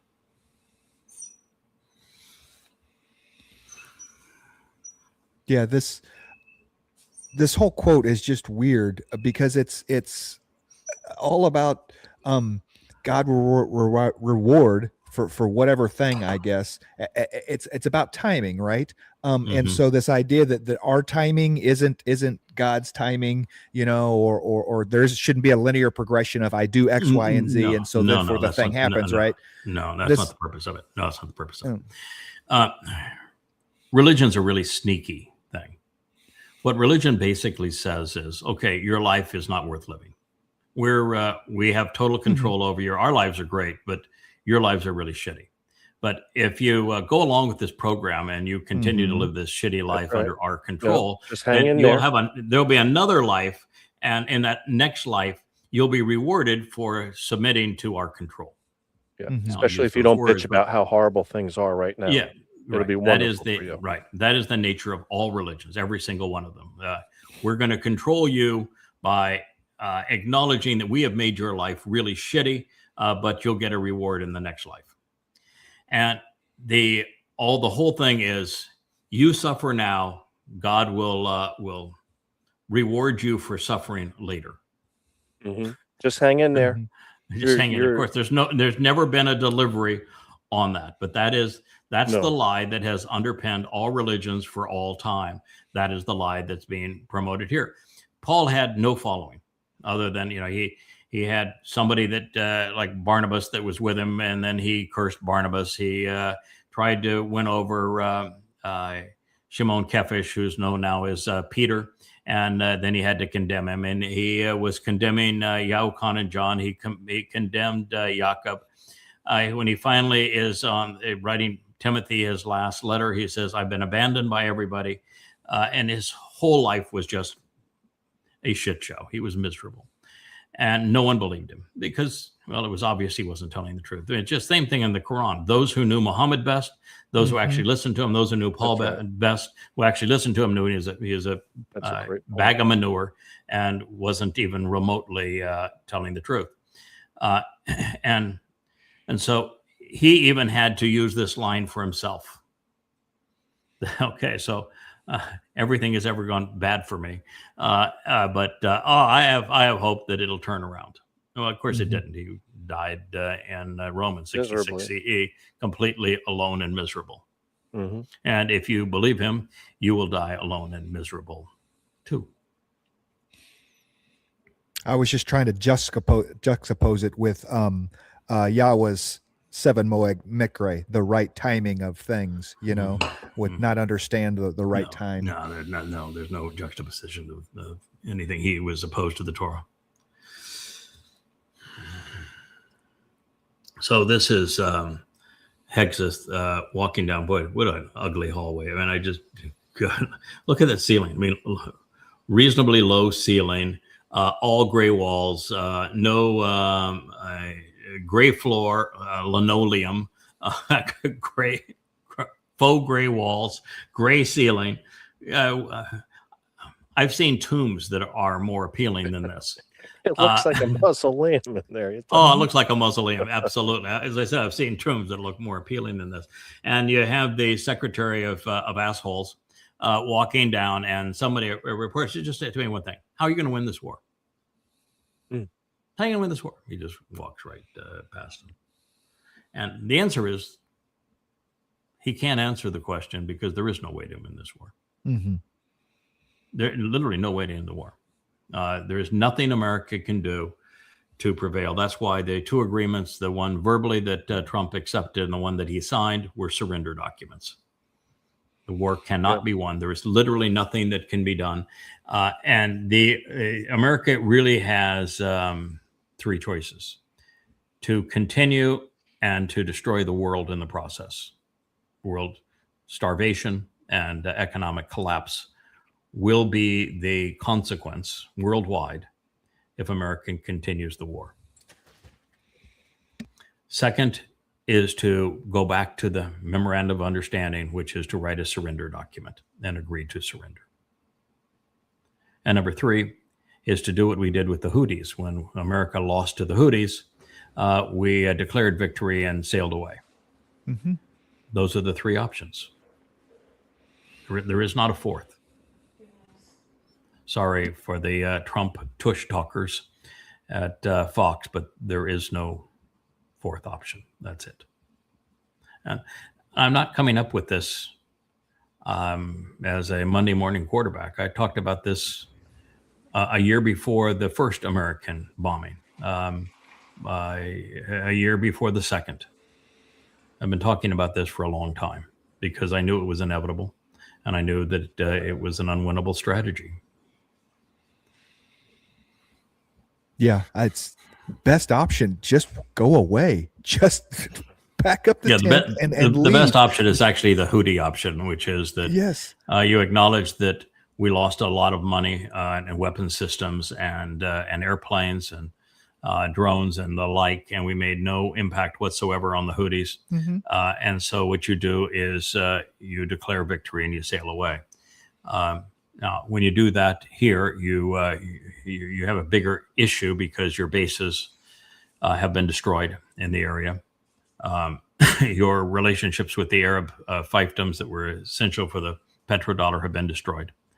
The myth that the American military can prevail when it chooses to fight a war has been destroyed. You'll never regain the control over the Strait of Hormuz. That has been destroyed. And you're going to pay dearly for having destroyed Iran. And world economies will be destroyed. The petrodollar itself will be destroyed. So you're not going to be able to walk away and not have to deal with the aftermath of all of this. And so it is the best. It is the best option is just to leave and have and declare victory. Yeah, I guess Not going to happen in at this point. in that sense, the 320 billion pales in comparison to the economic damage to the dollar. Whenever Saudi Arabia says we're not on the Bretton Woods anymore, I guess you can dangle nukes in front of them and say, "Hey, keep up with the Bretton Woods agreement, and we'll give you nukes." I mean, I don't know. Yeah, actually, Saudi Arabia has bailed on the petrodollar agreement about a year and a half ago. They sell an enormous amount of oil in the Chinese yuan. So they've been off of it for a while. They still sell some in dollars, and to get their ships to transit through the Strait of Hormuz, they'll have to back even off of that. But they know they cannot trust the United States. They've been put in a terrible position. Their own fault. I mean, if you look at the rise and fall of Mohammed bin Salman, MBS, he went from being a nobody within that royal family to terrorizing every rival, including the actual heir apparent to the throne of Saudi Arabia. He was the biggest psychopath in that family, and he then played it into a position of power. There were world meetings to solve the Ukraine war, for all crying out loud, in Saudi Arabia. President of the United States, and 2 terms in a row, goes to Saudi Arabia before any other country. He had positioned himself as a kingmaker and as a serious player on the world circuit. And that's all gone. Now he's going to be lucky to survive his own people and the destruction of his country. So he has really been played for a fool, and couldn't happen to a worse guy. So there you go. But that's true up and down the private estates with flags that are so ruthless in that area. The United States doing this petrodollar deal with some of the worst thugs in the world. Yeah. But that's the United States. We have no morality. I always thought it was funny. You had the Golf Channel, and it was Randall Chambly would scream, "You can't have live golf because that's Saudi Arabia killed Khashoggi, and how can you have a golf league that's financed by somebody that would kill Khashoggi?" And here he's willing to have a golf league in the United States with a country whose president kills heads of state and bombs little schoolgirls. And he not smart enough to realize that if Saudi Arabia is spending their money for golfers to play golf, that's a hell of a lot better than them spending the money for anything else. But the stupid reigns supreme throughout this country, particularly in the media.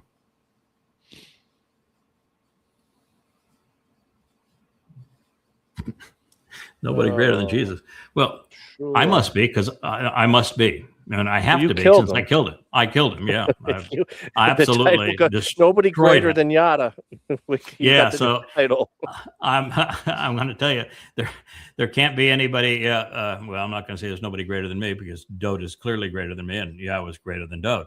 But I will tell you that I killed your Jesus, and it wasn't even a difficult undertaking. We sent our number 3 guy to take him out. We sent our number 3 guy. We killed your Jesus. So, you ought not be bragging there. It was relatively easy. I mean, just the bottom line is that you can't create a religion through counterfeit, and everything about Jesus is a counterfeit. It's either counterfeit of Dode, who's the actual Messiah, Son of God, chosen one, and Savior, who fulfilled Passover by being crucified in 33 CE, and you just stole everything that he did. And then you stole ever more from Dionysus, the Greek pagan god, who was the model for resurrection and rebirth, and birth as a baby god on Christmas, and death during the vernal equinox. And so with Easter week, you even took the Easter name from his mother, the pagan goddess, the mother of God, the Queen of Heaven, Ishtar, which was Astarte. So everything about Christianity is a fraud, and it's exceedingly easy to prove. The 5 volumes of Twistianity. I killed Jesus, and I left nothing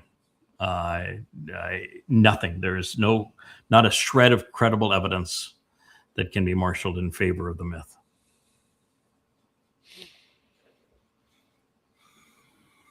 And by the way, it was God who asked me to kill him. Just thought you'd want to know. Yeah. Angel, welcome to heaven. There is no more sadness. Oh boy. And me. What about the ones that didn't make it? That didn't come with me. I'm sad for them. Well, here's the deal. You're not going to have a body in heaven. There's no gates in heaven. It's a 7-dimensional construct. So the moment, so long as you can't get beyond your body, and this guy, he's all about being black, and he wants the numbskull to be white. So he can't get beyond skin pigmentation. But until you can get past bodies and you understand the merit of a soul and the uselessness of a body, you are never going to understand heaven. But as it relates to no more sadness, that's not true. It's just not true. God is going to make certain that the things that he does during this next 7 years, particularly in the last 15 days, are so vivid that we will never forget. We just can't forget, because what we've done as humans is so reprehensible with religion. He does not want us to ever forget what the consequence was. So we're going to have vivid memories. What would be the point of the experience? What would be the point of experience if you're going to forget it, right? You're going to wipe it all out. Yeah, you learn nothing. Why even go through it? Right. If it's You can be joyful knowing that you have gone through a painful period. In fact, I think you can be more joyful having made it through a painful period, because you have more confidence and you have a comparison. And you have a comparison now. I mean, what is joy if there is no anxiety as the alternative? What is love if there is no hate? What is life if there is no death? You have to have that comparison to have an appreciation for the other side. So, no, there's an absolute memory of what has happened previously. And I've been on the other side of this, where I have said, you can't take with you all of the terrible things that have happened. They have to have been expunged somehow. But no, I don't think that's the case at all. I think that having overcome difficult situations is what makes us stronger. It makes us richer. It makes us more complete. It makes us men and women of character who have confidence and capability. And it gives us the contrast we need to appreciate where we're going and where we are. So in heaven, Yada, there's going to have to be an ebb and flow like there is to life. The up and the down, the positive and the negative, the learning from what went wrong. So I would imagine, and I know I've talked to John Vogt about this. I mean, I would imagine that, as we embark upon, Sukkah and Shemaim, we may fail at things we try. There's going to have to be that overcoming of obstacles, coming back from failure. Because if you don't have that, you don't have anything. We can't, Paul talks about going from glory to glory. Oh, it's just one glory after another. You just can't get enough glory. That could not, you could never sustain that'd be like that Twilight Zone episode where the person thinks they're in heaven because everything, they win the lottery, they get the date with the prettiest girl. Right. They have their kids are hit home runs every time they come up to bat. And then the voice says, why do you think this is heaven? No, it's not possible. And the key things to understanding this is the myth of perfection. That this myth that has the errant rendering of tamim as perfect, as opposed to from the verbal root tamam, which means to complete, to finish, to fulfill, to continue on. God is not perfect. Otherwise, he never could have said, I regret having created Nasalma man. So God's not perfect. That makes him, by the way, interesting. It makes him capable of growing. It makes it possible for him to learn and for him to enjoy experiences with us. he is not looking for perfect in us. In fact, if we were perfect, then there'd be nothing he could do with us. There'd be no point to us existing, no point to going forward, nothing we could accomplish, nothing of value. So we have to be imperfect. We have to continue to learn and grow. The difference in Shamaim and 7 Dimensions and now is that the level of consequence of us making a mistake is so much greater, because we could talk and think the entire universe out of existence. So we really have to be very well educated and exceedingly trustworthy to be put in that position. Now, that being the case, within those parameters, we're going to be able to do lots of things that some work out marvelously, some work out miserably, and somewhere in between. Because if we don't do that, what's the purpose of exploring? What's the purpose of life? So I think that you're right. It is not a glory to glory. It's an inglorious situation we're in here on Earth now, with man being so belligerent and obnoxious, to a situation where very few people are there, and they're in souls, and they're enormously empowered, but also enormously educated, and they're the most trustworthy of humanity. They're the one in 100 billion, not 100 billion, 1 in 100 million, who God says, I think this person is trustworthy to put in that position. But of course, there have to be tears. There have to be laments. For there to be joy, there must be sadness. For there to be love, there must be hate. For there to be success, you have to have failure, because everything will be in process. The in process is the whole concept of Kalal, always doing, always contributing, always fulfilling. And so everything is in process. And if everything is in process, there have to be peaks and valleys. Mm-hmm. You can't be up here, everything's perfect, or there'd be nothing to do. Yeah, that would get boring quick. Not only boring, it'd be deadly. You can't live without growing. In fact, that whole concept, listen, learn, live, those three things go together. And if you know everything, there's no point in listening. If you understand everything, there's nothing to learn. And if you don't do those first two things, you can't live. And growth is essential to life. Things either grow or they die. So no, it's a complete misunderstanding of the nature of what God is offering us.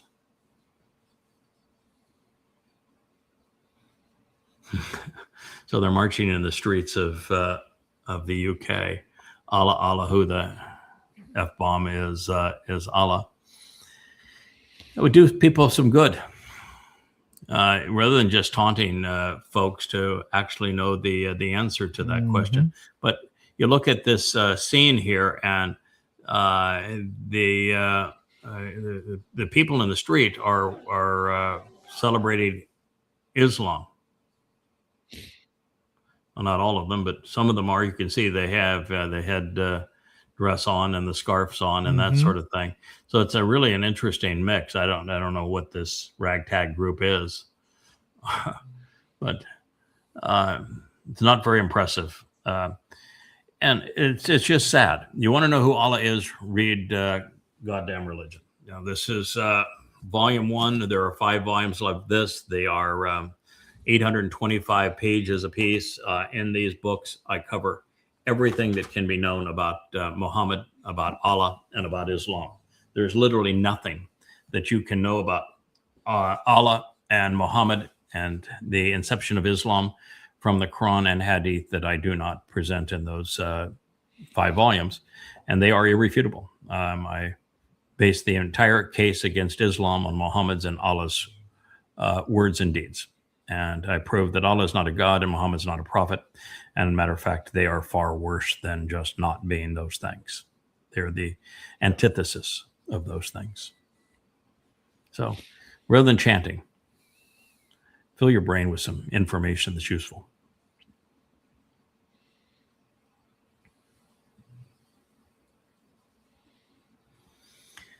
Okay, so this is my nemesis, online nemesis. And who would have Yeah, thought that the yeah, online nemesis would have been a pro-Israeli poster? Mhm. But he is, because he promotes everything that is destroying Israel. Universally, everything he posts is destructive to Israel. Here he's gloating over the magnificent sense of the Iron Dome used against a incoming barrage of drones from Lebanon, which would be like fourth generation or antiques of Iran hand-me-downs. And a lot of these things they're just building, off the shelf. They're buying Amazon drones and snapping explosives to them. So if they're making them for $500 and you're shooting a $100,000 interceptor at them, how are you going to win that war? Mhm. I mean, seriously, how are you going to win that war? Attrition does not work out. No. No, That's- in the battle, and this is just such straightforward and easy. In the battle between interceptor and missile, the missile always wins, even if the interceptor prevails, because the interceptor is anywhere from 5 times to 100 times more expensive Yes, than the the projectile, whether economics, drone or missile. And the drone or missile can be made in large numbers very quickly. And the interceptors are made in very small numbers at great expense over long periods of time. The interceptors are easy to overwhelm. And if you're dealing with someone like Russia or China or Iran, they're not shooting up dumb drones and missiles anymore. They maneuver. And the Iron Dome's success rate against current generation Russian or Iranian drones or missiles is damn near zero. Mhm. It's in the 5% range. So it's an absolute illusion. Wow. And so when you promote something like this and you give Israel the illusion that they can continue to wage war with Iran, they've been sidelined now because they're checkmated, but they can continue to wage war, and that they're somehow protected by this invention, it's not true. It's just not true. And it's going to be a very bitter lesson for Israel. And I've been saying this for 5 years now. Once they came up with drones and missiles, and that became the ultimate means to war, then any nation that was going to hang on to piloted airplanes and crewed naval vessels was going to lose, because they're putting their money in the wrong place. And that those that were going to try to defend themselves with interceptors, as opposed to being offensive by being the leading manufacturer of drones and missiles, they were going to lose. Israel has made every possible mistake it could possibly make relative to piloted airplanes and submarines and tanks and helicopters and F-35s, all this kind of stuff. Yeah, F-35s, F-15s, their Merkava tanks. Look at in the war with Lebanon. I mean, they lost a quarter of their tanks. Mhm. No, yeah, that's right. Israel is equipped for a war that will never be fought, or that they will lose. But they couldn't deal with 10-7, could they? They couldn't deal with jihadists and tenny rompers. Yep. So guess what the Muslims learned from that? Oh yeah. Overwhelm them with jihadists. That's Mhm. why Iran's going to send 3 to 4 million in over the next 7 years. Israel's indefensible. And read the prophets. It's in Zechariah. It's in Yoel. It's in Yeshaya. They all said the same thing. They all spoke of this flood of terrorists that's entering Israel during this 7-year period. Individually, it would be enough. Collectively, it's overwhelming. Mhm.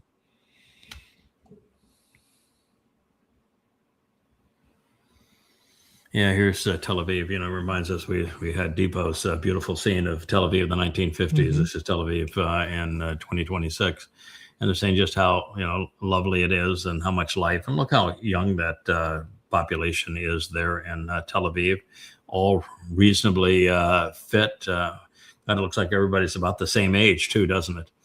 Mhm.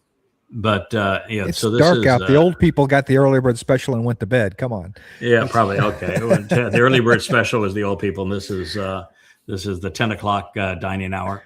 Yeah. Yeah, could well be that's the case. You'll notice here in this picture too, there are no rabbis or Haredim in this Mhm. group either. These are likely fairly leftist Jews under 35 years of age in Tel Aviv, and they've got no clue what's coming. Mhm. Yeah, 3 to 5 years from now, there'll be nobody doing that. Yeah, their faith is in their imaginary Hashem, and then their faith is in an iron Not dome. not You know. not in Tel Aviv. Yeah. Well, In Tel Aviv, they don't give a crap about a Hashem. but their Uh, faith is in their Marxism. IDF. Their faith is in Their faith is intercept, their their faith iron is dome. yeah, their faith is in there and that. Yeah, their faith is in the IDF. And their faith is not in their politician because they would not support Netanyahu, not Mhm. the majority of people in this scene.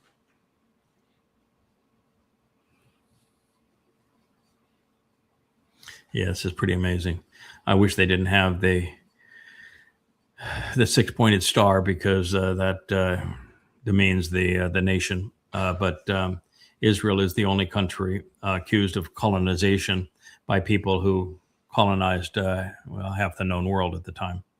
The colonization, apartheid, and genocide perpetrated by Muslims as they fought at first the war of compulsion. First, during Muhammad's life, they attacked first his kin. So Muhammad savagely brutalized his own extended family. That's what he did first.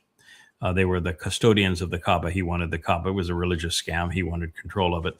And he attacked his own people first and murdered them and gloated over terrorizing them. And the Quran in the 8th Surah glorifies Muhammad's abuse of his own family. From there, it's genocide against Jews. There were 3 Jewish communities in Arabia, the largest of them in Yathrib, which has been renamed as Medina.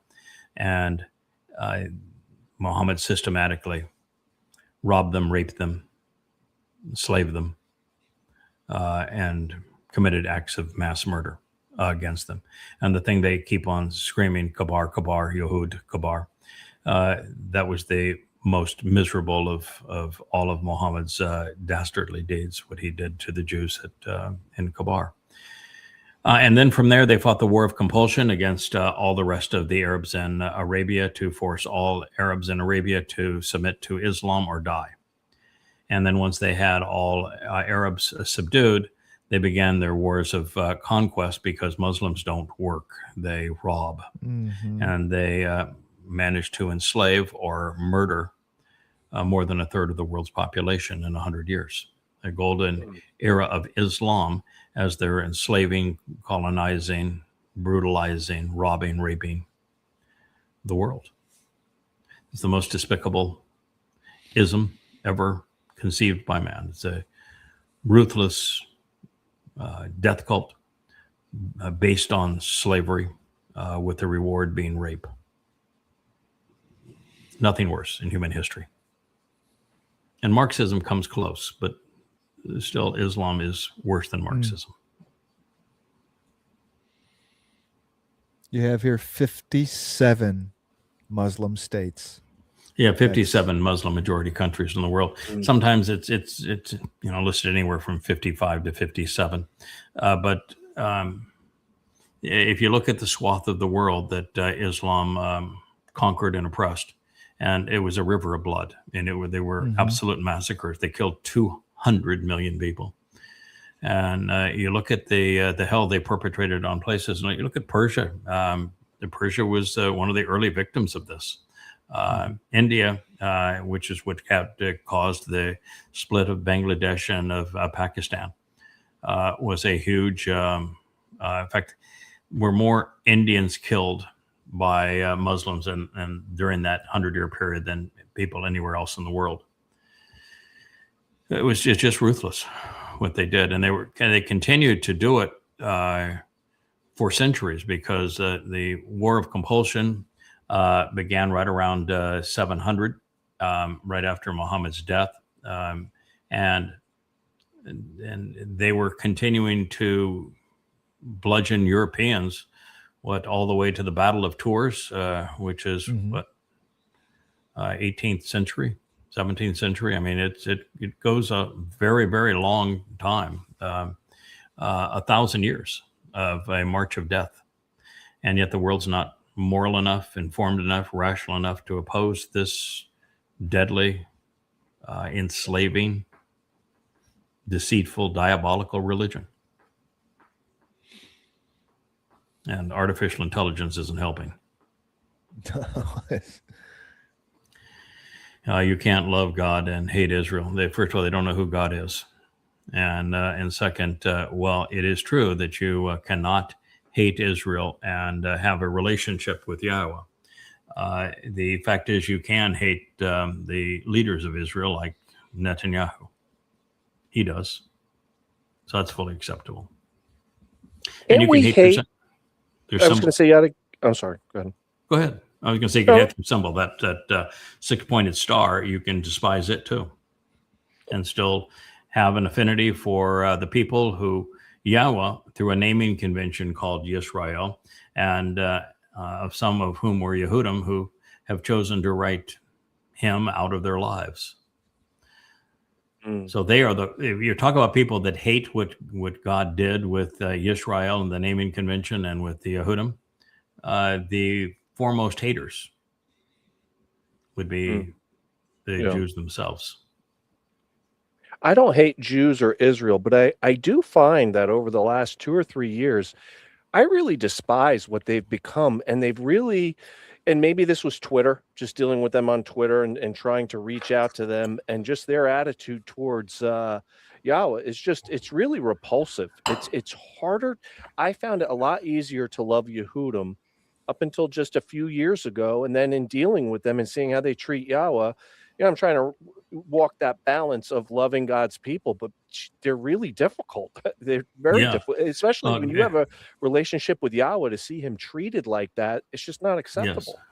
Yeah, it is. It's the hardest part of the whole thing. And every time you turn around, God is calibrating it to say, okay, so there's 15 million of them now. You're going to have maybe 1,500 in the remnant. So that tells you how God's calibrating the propensity of Jews to continue to hate him and to rebel against him. 1,500 out of 15 million. So that is the calibration for the final remnant, and the numbers that will be harvested will be, maybe 80 or so in the upcoming 2 harvests. I mean, it's not going to be a lot of people. So what are we loving then? We're loving that mortal remnant, because certainly God doesn't love any of these people that aren't going to make it right now, right? I mean, what we're loving is Yahweh and Dod, and one of the things that Yahweh wants is a kingdom for his son, and for that to occur, there must be these 2 harvests, and there must be a mortal remnant. The mortal remnant is not necessarily lovable; they're just neutral. We will pour ourselves into them and help them become lovable. But they're just neutral. And those who are harvested are lovable and trustworthy. But yes, and that is our goal. God would be insane to love the people who have treated him for 4,000 years like shit. Right. They have done everything they can to annoy him, and they've done almost nothing to please him. Even during the time of Dod, which we celebrate, that maybe 10 years when he was a decent leader, and during that time he was mostly writing the Psalms, and it was hideous before then. there just are so few brief moments where Israel was decent to God. No, we cannot love what they have become. No one can. God can't. Yeah. All we can do is we have a job, and our job is to complete the mission that God has given us, and the mission that He has given us is the mission we've had all along. The mission has not changed. To equip and prepare His firstborn to be deployed on the throne to manage and oversee this planet and the universe with a properly educated and properly attitudinal remnant. That is our job. And for that to occur, our focus is restoring Yahweh's name, restoring Dod's reputation, and speaking earnestly about the hellish conditions that exist in the world and in Israel, that we are in the time of trouble and what the 7 years is going to bring. And if you want to be part of tomorrow, you need to accept Yahweh and Dod, and to accept the covenant and the Moedim. We are spokespeople for those things. We can love all of those things and love the people who embrace those things. But that's the extent of it. That's right. I know it sounds difficult, but yes, boy, the more Well, you time made you it spend, clearer. Yep. the more time you spend engaging.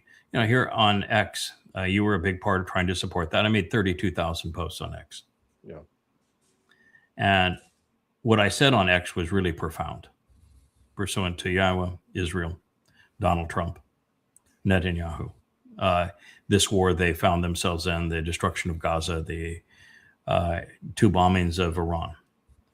I was a voice of reason. I was right 100% of the time, profoundly right about what I foretold was going to happen, and was consistently a moral voice trying to get their attention. 32,000 posts, and over a little over a year.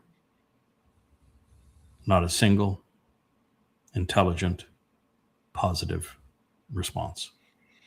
Nope. That's it's not just a tough audience. That's dealing with people who have been belligerent towards God for 4 millennia. Yeah, and their hearts are greasy and like fat now, and they're useless. It's hard to get. It's almost impossible to get through to them. Most of them are. And yet, God does not want us to give up. That's right. Yep. And then what you have to do is to say, so why doesn't God want us to give up when they're so reprehensible? When we've made this kind of effort and have so little to show for that amount of effort? And God's response would be, oh, what are you talking about? You have now somewhere north of 80 people who are prepared for me to elevate into the 7th dimension. That has never occurred before. Talk about, and they're educated, they're trustworthy, they have comprehension, they love my name, they love my son. That has never occurred on all of these 6,000 years. You have done that. What are you talking about? You haven't accomplished anything. My son is known again for what he did. My name is known again for who I am. The timeline is known again. The conditions of the covenant are known again. The purpose of the Moedim is known again. You've got an entire library of 30,000 pages of treasured insights regarding who I am and what we're going to do. You're prepared to train this mortal remnant, and you are going to deliver that mortal remnant. We're talking about you haven't succeeded. It's overwhelming, the level of success.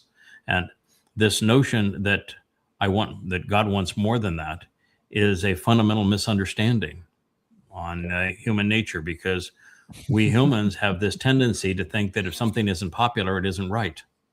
And we falsely think if something's popular, it is right. And the opposite is true. God made that point very early on. Where there are many men, there are only evil men. Yeah. Where there are many men, there are only evil men. God is not interested in there being many of us. No. He wants few of us, because with few of us, there's the opportunity for us to be good.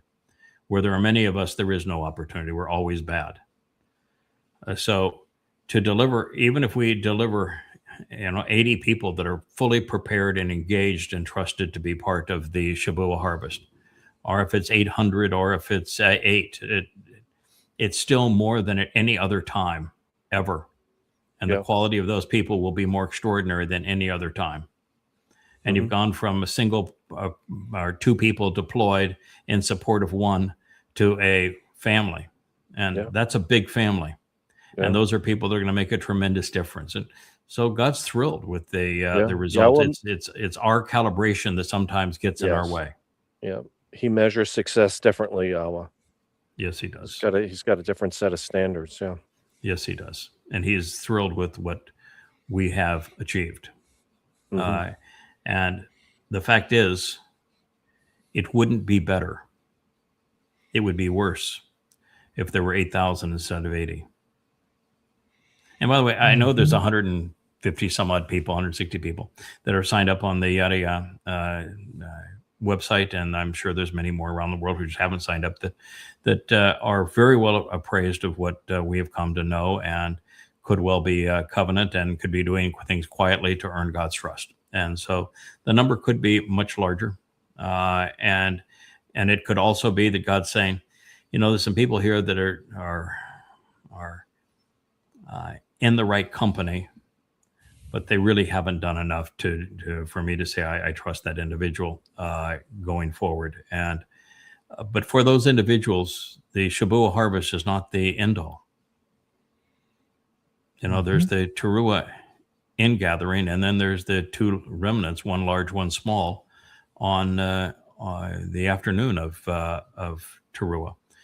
So there are many more opportunities to get going. And we've just recently created a huge platform. And in fact, the 2 of you guys are leaders in it. Kevin's the coordinator of it, and you're one of the most prolific contributors to it, probably the most polished of the contributors to it. And so we've created the platform where it's now possible for more people to earn God's respect and trust. Talk about a good thing. That's more than applause worthy. Yeah. So no, we're doing what we should be doing, and what we have to be very, very careful of is that that even though the government of Israel is wrong, and the religion of Judaism is wrong, and the societal customs that there are wrong, and the Marxism politics are wrong, even though all those things are true, and that they have written God out of their lives, there's going to be a remnant. There will be a remnant of them, and we will have 1,000 years to bring them through the garden experience. Yeah. Get them up to speed. But between now and then, we need to be a strong voice against Judaism and Israeli and American world politics. We have to be a strong voice against conspiracy. Conspiracy today is as big a menace as is religion and politics. So they're all 3 horrible menaces. We talked before the show about conspiracy, and the reason that God is so opposed to conspiracy is that conspiracy is born out of a horrible human condition, and that horrible human condition almost always manifests itself the same way. And that is that every bit of research has ever been done on conspiracy has shown the same thing that I learned way before the internet. I'm so old, I existed before the internet, and I actually figured this out before there were any labels for it. And that is that somebody who is unhappy with their life, they feel like they have been victimized. They feel that the world has somehow harmed them and that they didn't deserve what has happened to them. Many of these people would be what's called cluster B personality disorders, but it's B also universal and psychopathy. That people that every research of the people who are part of conspiracies have only one thing in common. That is, they have miserable lives. They feel like they have been victimized, and they're looking for someone to blame for their victimization. And the problem with that is that if they actually find someone that is supportive, and here I had an episode this week where someone is blaming me for harassing them, when in fact I was, again, probably the most supportive person they've ever encountered. And I posted, just in rebuttal to it, the first 18 pages of our communication together before they went apeshit. And if you read those 18 pages of every comment, every single comment I made is there. They are universally supportive. They're kind, they're uplifting. They're incorporating this person into this company, even though there were signs all the way along that this person suffered from the myth of victimization. And they were looking to blame someone else for their failures, their lack of success, their misery and miserable lives. And what they end up doing is that the very people that actually treat them nicely, this was the Mother Goddess of the Mother Goddess cult. She was the prime example of this. I did more for her than anyone in her life. And what do they do? They're so insecure that they want to tear down the very person that is giving them the lifeline. And what they do is they turn on that individual and start slandering them. And when you finally say, well, I can't deal with this anymore, and you reject them for their slander and their repulsive positions, they say, see, I knew it all along. They couldn't be trusted. And that's how it all comes about. And God himself has had to deal with this. And his own people have gone through this very cycle with him. And I've gone through it 100 times in my life. And it always plays out the same way. And what God realized is the same thing I've come to realize, that there is a 0% possibility you can ever fix this. Once the person turns to conspiracy and they play the victim role and they blame you when you've been nothing but kind to them, it's over. You cannot fix them. They're not 1,000 psychiatrists can't fix them. There is nothing you can do with them other than to ignore them. And even then, that's painful.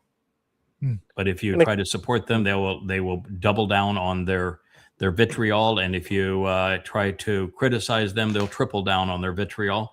And so all you can do is ignore them. And unfortunately, they can't let it go because they're emotional vampires. And they will just pick and pick and pick at it. And well, you've seen how just disgusting it was this past week.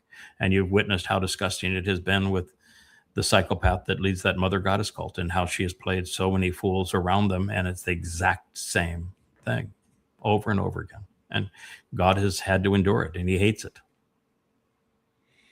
And he can't fix it. He can't fix it. I can't fix it. You can't fix it.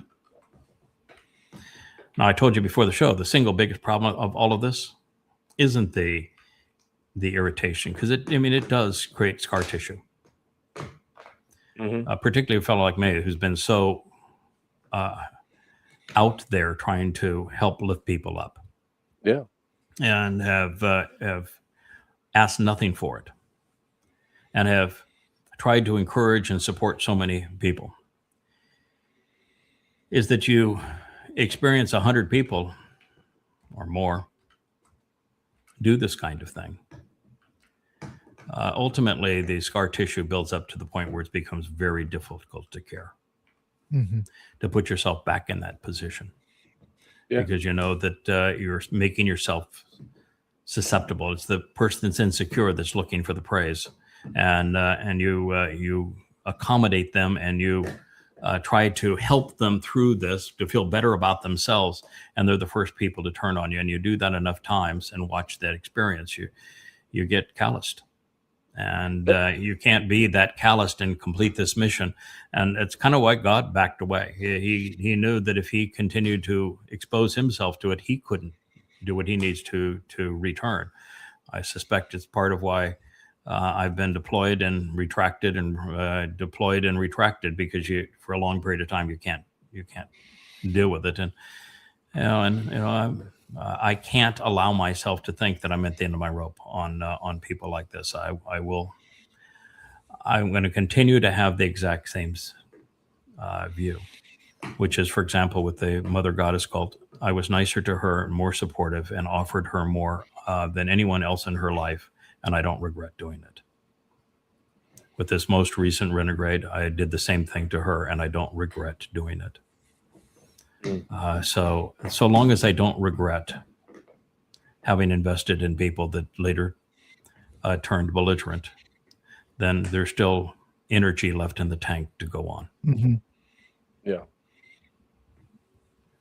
But with each time, I do grow a little more serious, a little less tolerant. I'll cut that line in the relationship sooner rather than later. Yeah. Well, time is short. Yeah. Well, it's We don't have self-preservation. time for them. Yeah. It's the stakes are too high. Mm-hmm. Now, the fact that time is short is good, because I can't keep this up all that much longer. So I'm rather glad that time is short. But it's the importance of all of this that puts us in a position where we have to be able to have energy in the tank to continue to love, to continue to care, to continue to try, even when it blows back in your face and you get it. Okay, we're going to play People.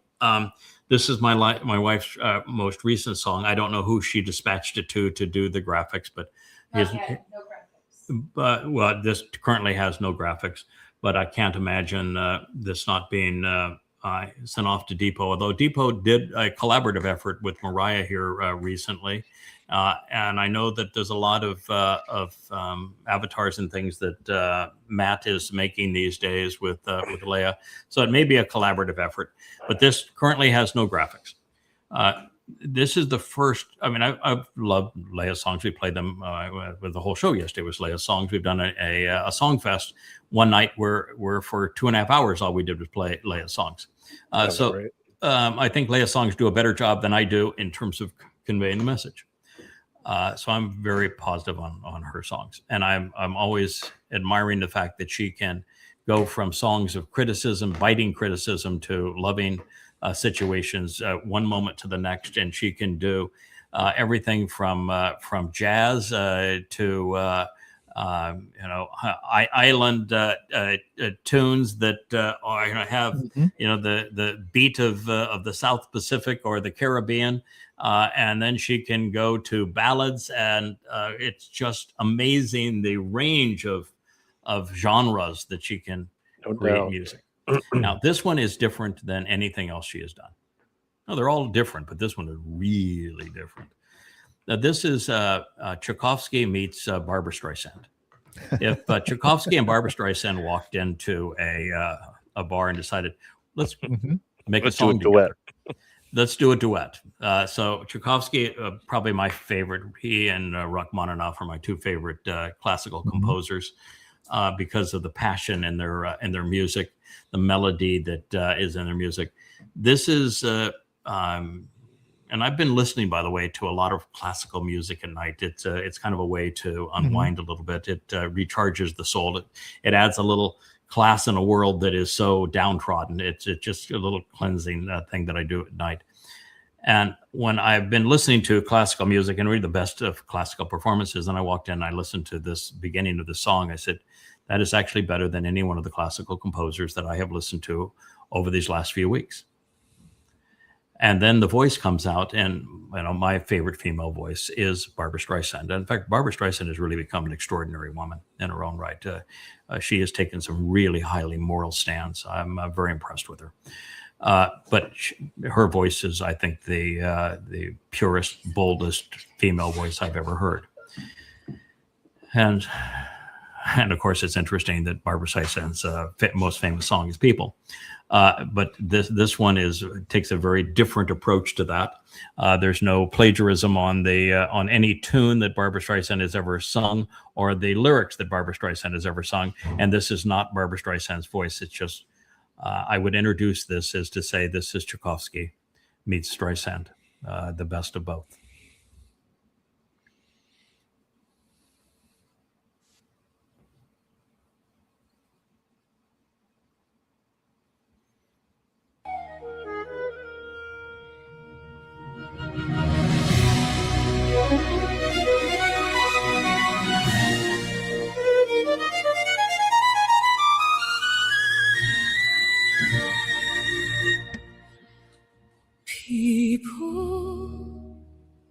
People who chase people are the loudest people in the room. We're talking, always talking, never listening, and yet letting ego hide all the truth inside, acting more righteous than right. Critics are very certain people, they're the loudest people in the world, with one target, one very easy target, a feeling deep in their chests as they know all the rest. No need to examine first, just be a voice that needs to curse.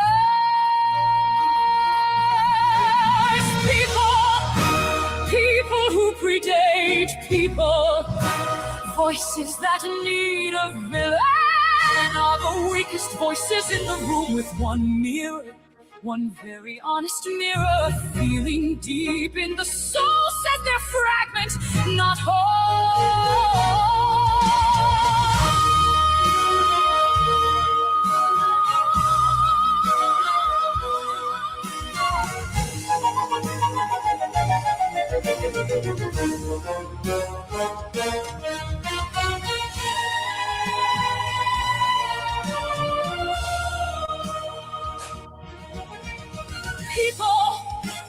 People who hate certain people,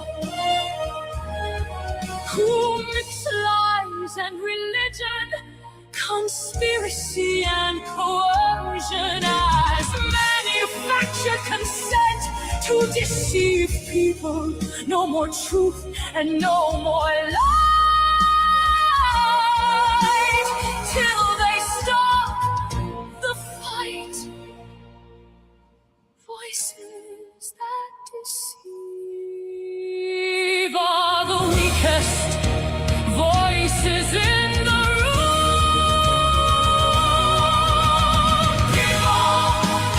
People are most deceived in themselves and to their ends. People.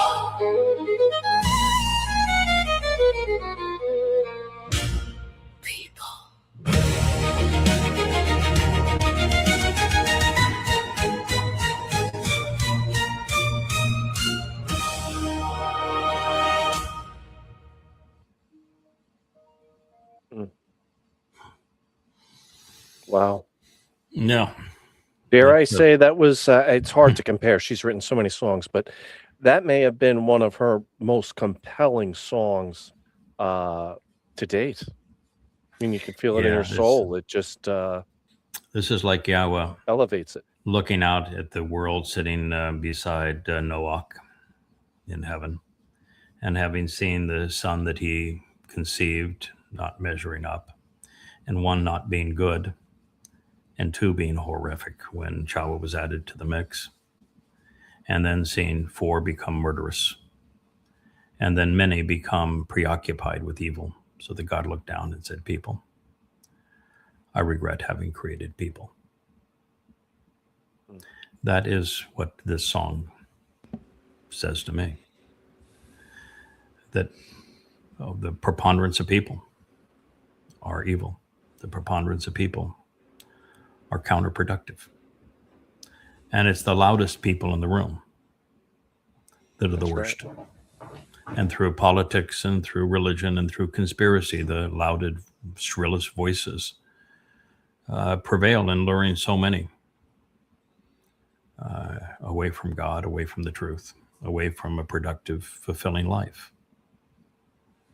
Now, she did change this song a lot from the first time I heard it. The first time I heard it, there was a 2-minute orchestra introduction that was just powerfully classical in its creation. This gets right to the vocal and to the message very quickly. So it's a very different song than the first one that I heard. It's maybe more emotional this way. It was certainly more powerful, I think, the other way. It's one of my favorite songs is written by a scumbag. Wagner was the author of it, but the Ride of the Valkyries, and it's her introduction was on par with Ride of the Valkyries. So anyway, this has doesn't have that orchestra. It has the orchestra and it has a classical bent to it. Not quite as powerful or in terms of the orchestra as the original version of it, but the voice is probably better than it was in the original version that I heard. The lyrics are really, really good. It goes right to the heart. The problem of the world today is people, and it's the preponderance of them.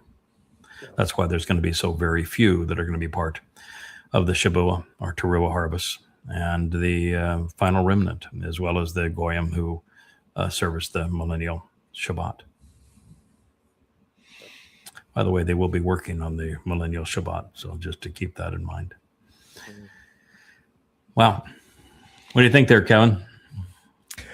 I like it. A lot of big words in there that it takes me. It's difficult for me to reconcile the poet, because I'm going to be really honest with you. In general, I don't listen to lyrics. In general, I am 100%. I just throw lyrics out of most of everything.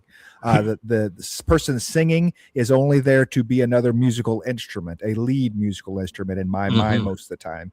So this one was. I love the feel of it. Good dynamics on it. Up, down, quiet, so it's solid that way.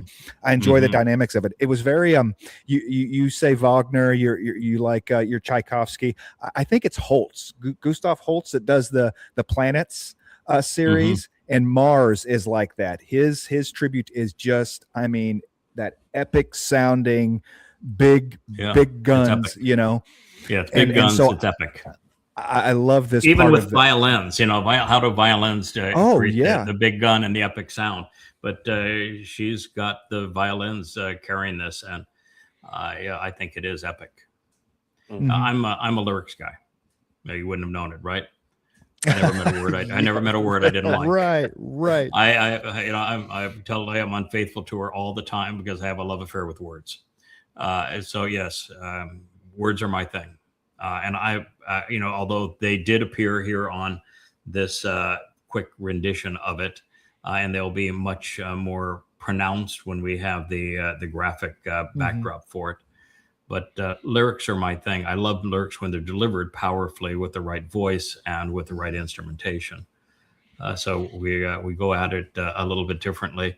But I would say that the things I find the most inspiring, even though Wagner was an anti-Semitic scumbag who was beloved by Hitler, who worked him into his propaganda for the Third Reich.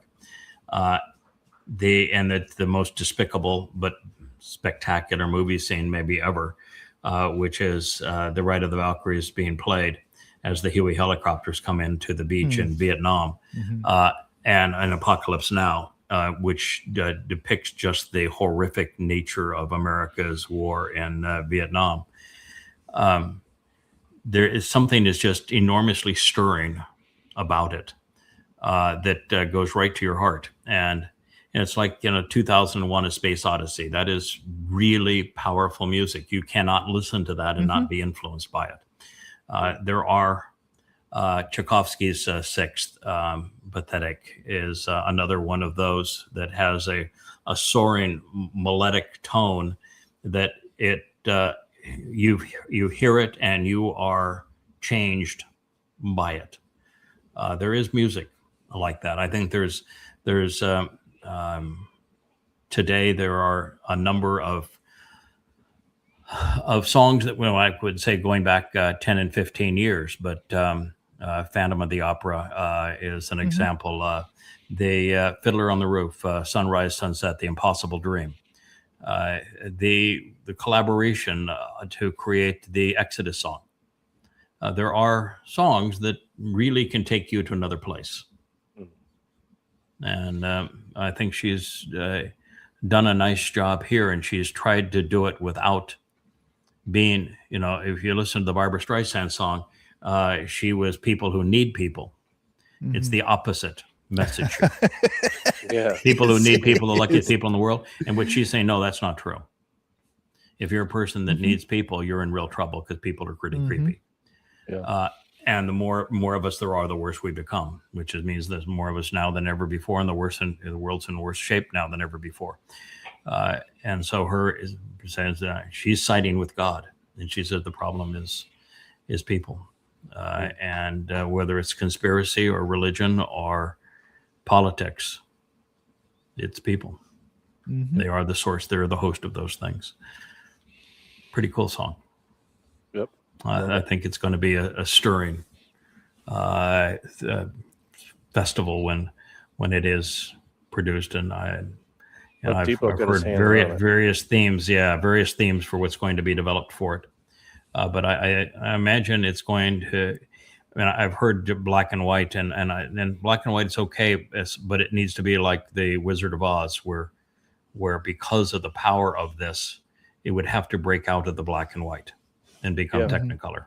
Yeah. So, the Wizard of Oz is famous because it begins and everything is in black and white, and then it moves to Technicolor. It would have to be done like that to carry something this powerful in terms of the music. But spectacular. Good way to end this program. We have a delightful treat here. One of my good friends, the first person I met when I came to the island, he is an international artist. He'd been part of this remodel project on our house and now just beautifies it and keeps it up.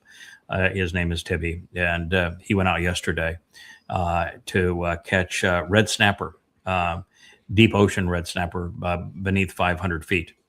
And he has a special recipe for ceviche. People don't know what ceviche is, but you cook the fish in lemon and lime, and then you add to the fish a mix of onions and peppers and tomatoes and jalapenos and cilantro and the like. And it just happens to be one of my favorite dishes is ceviche when it's prepared as a ceviche salad. So that is what we're going like to. That would be remarkable.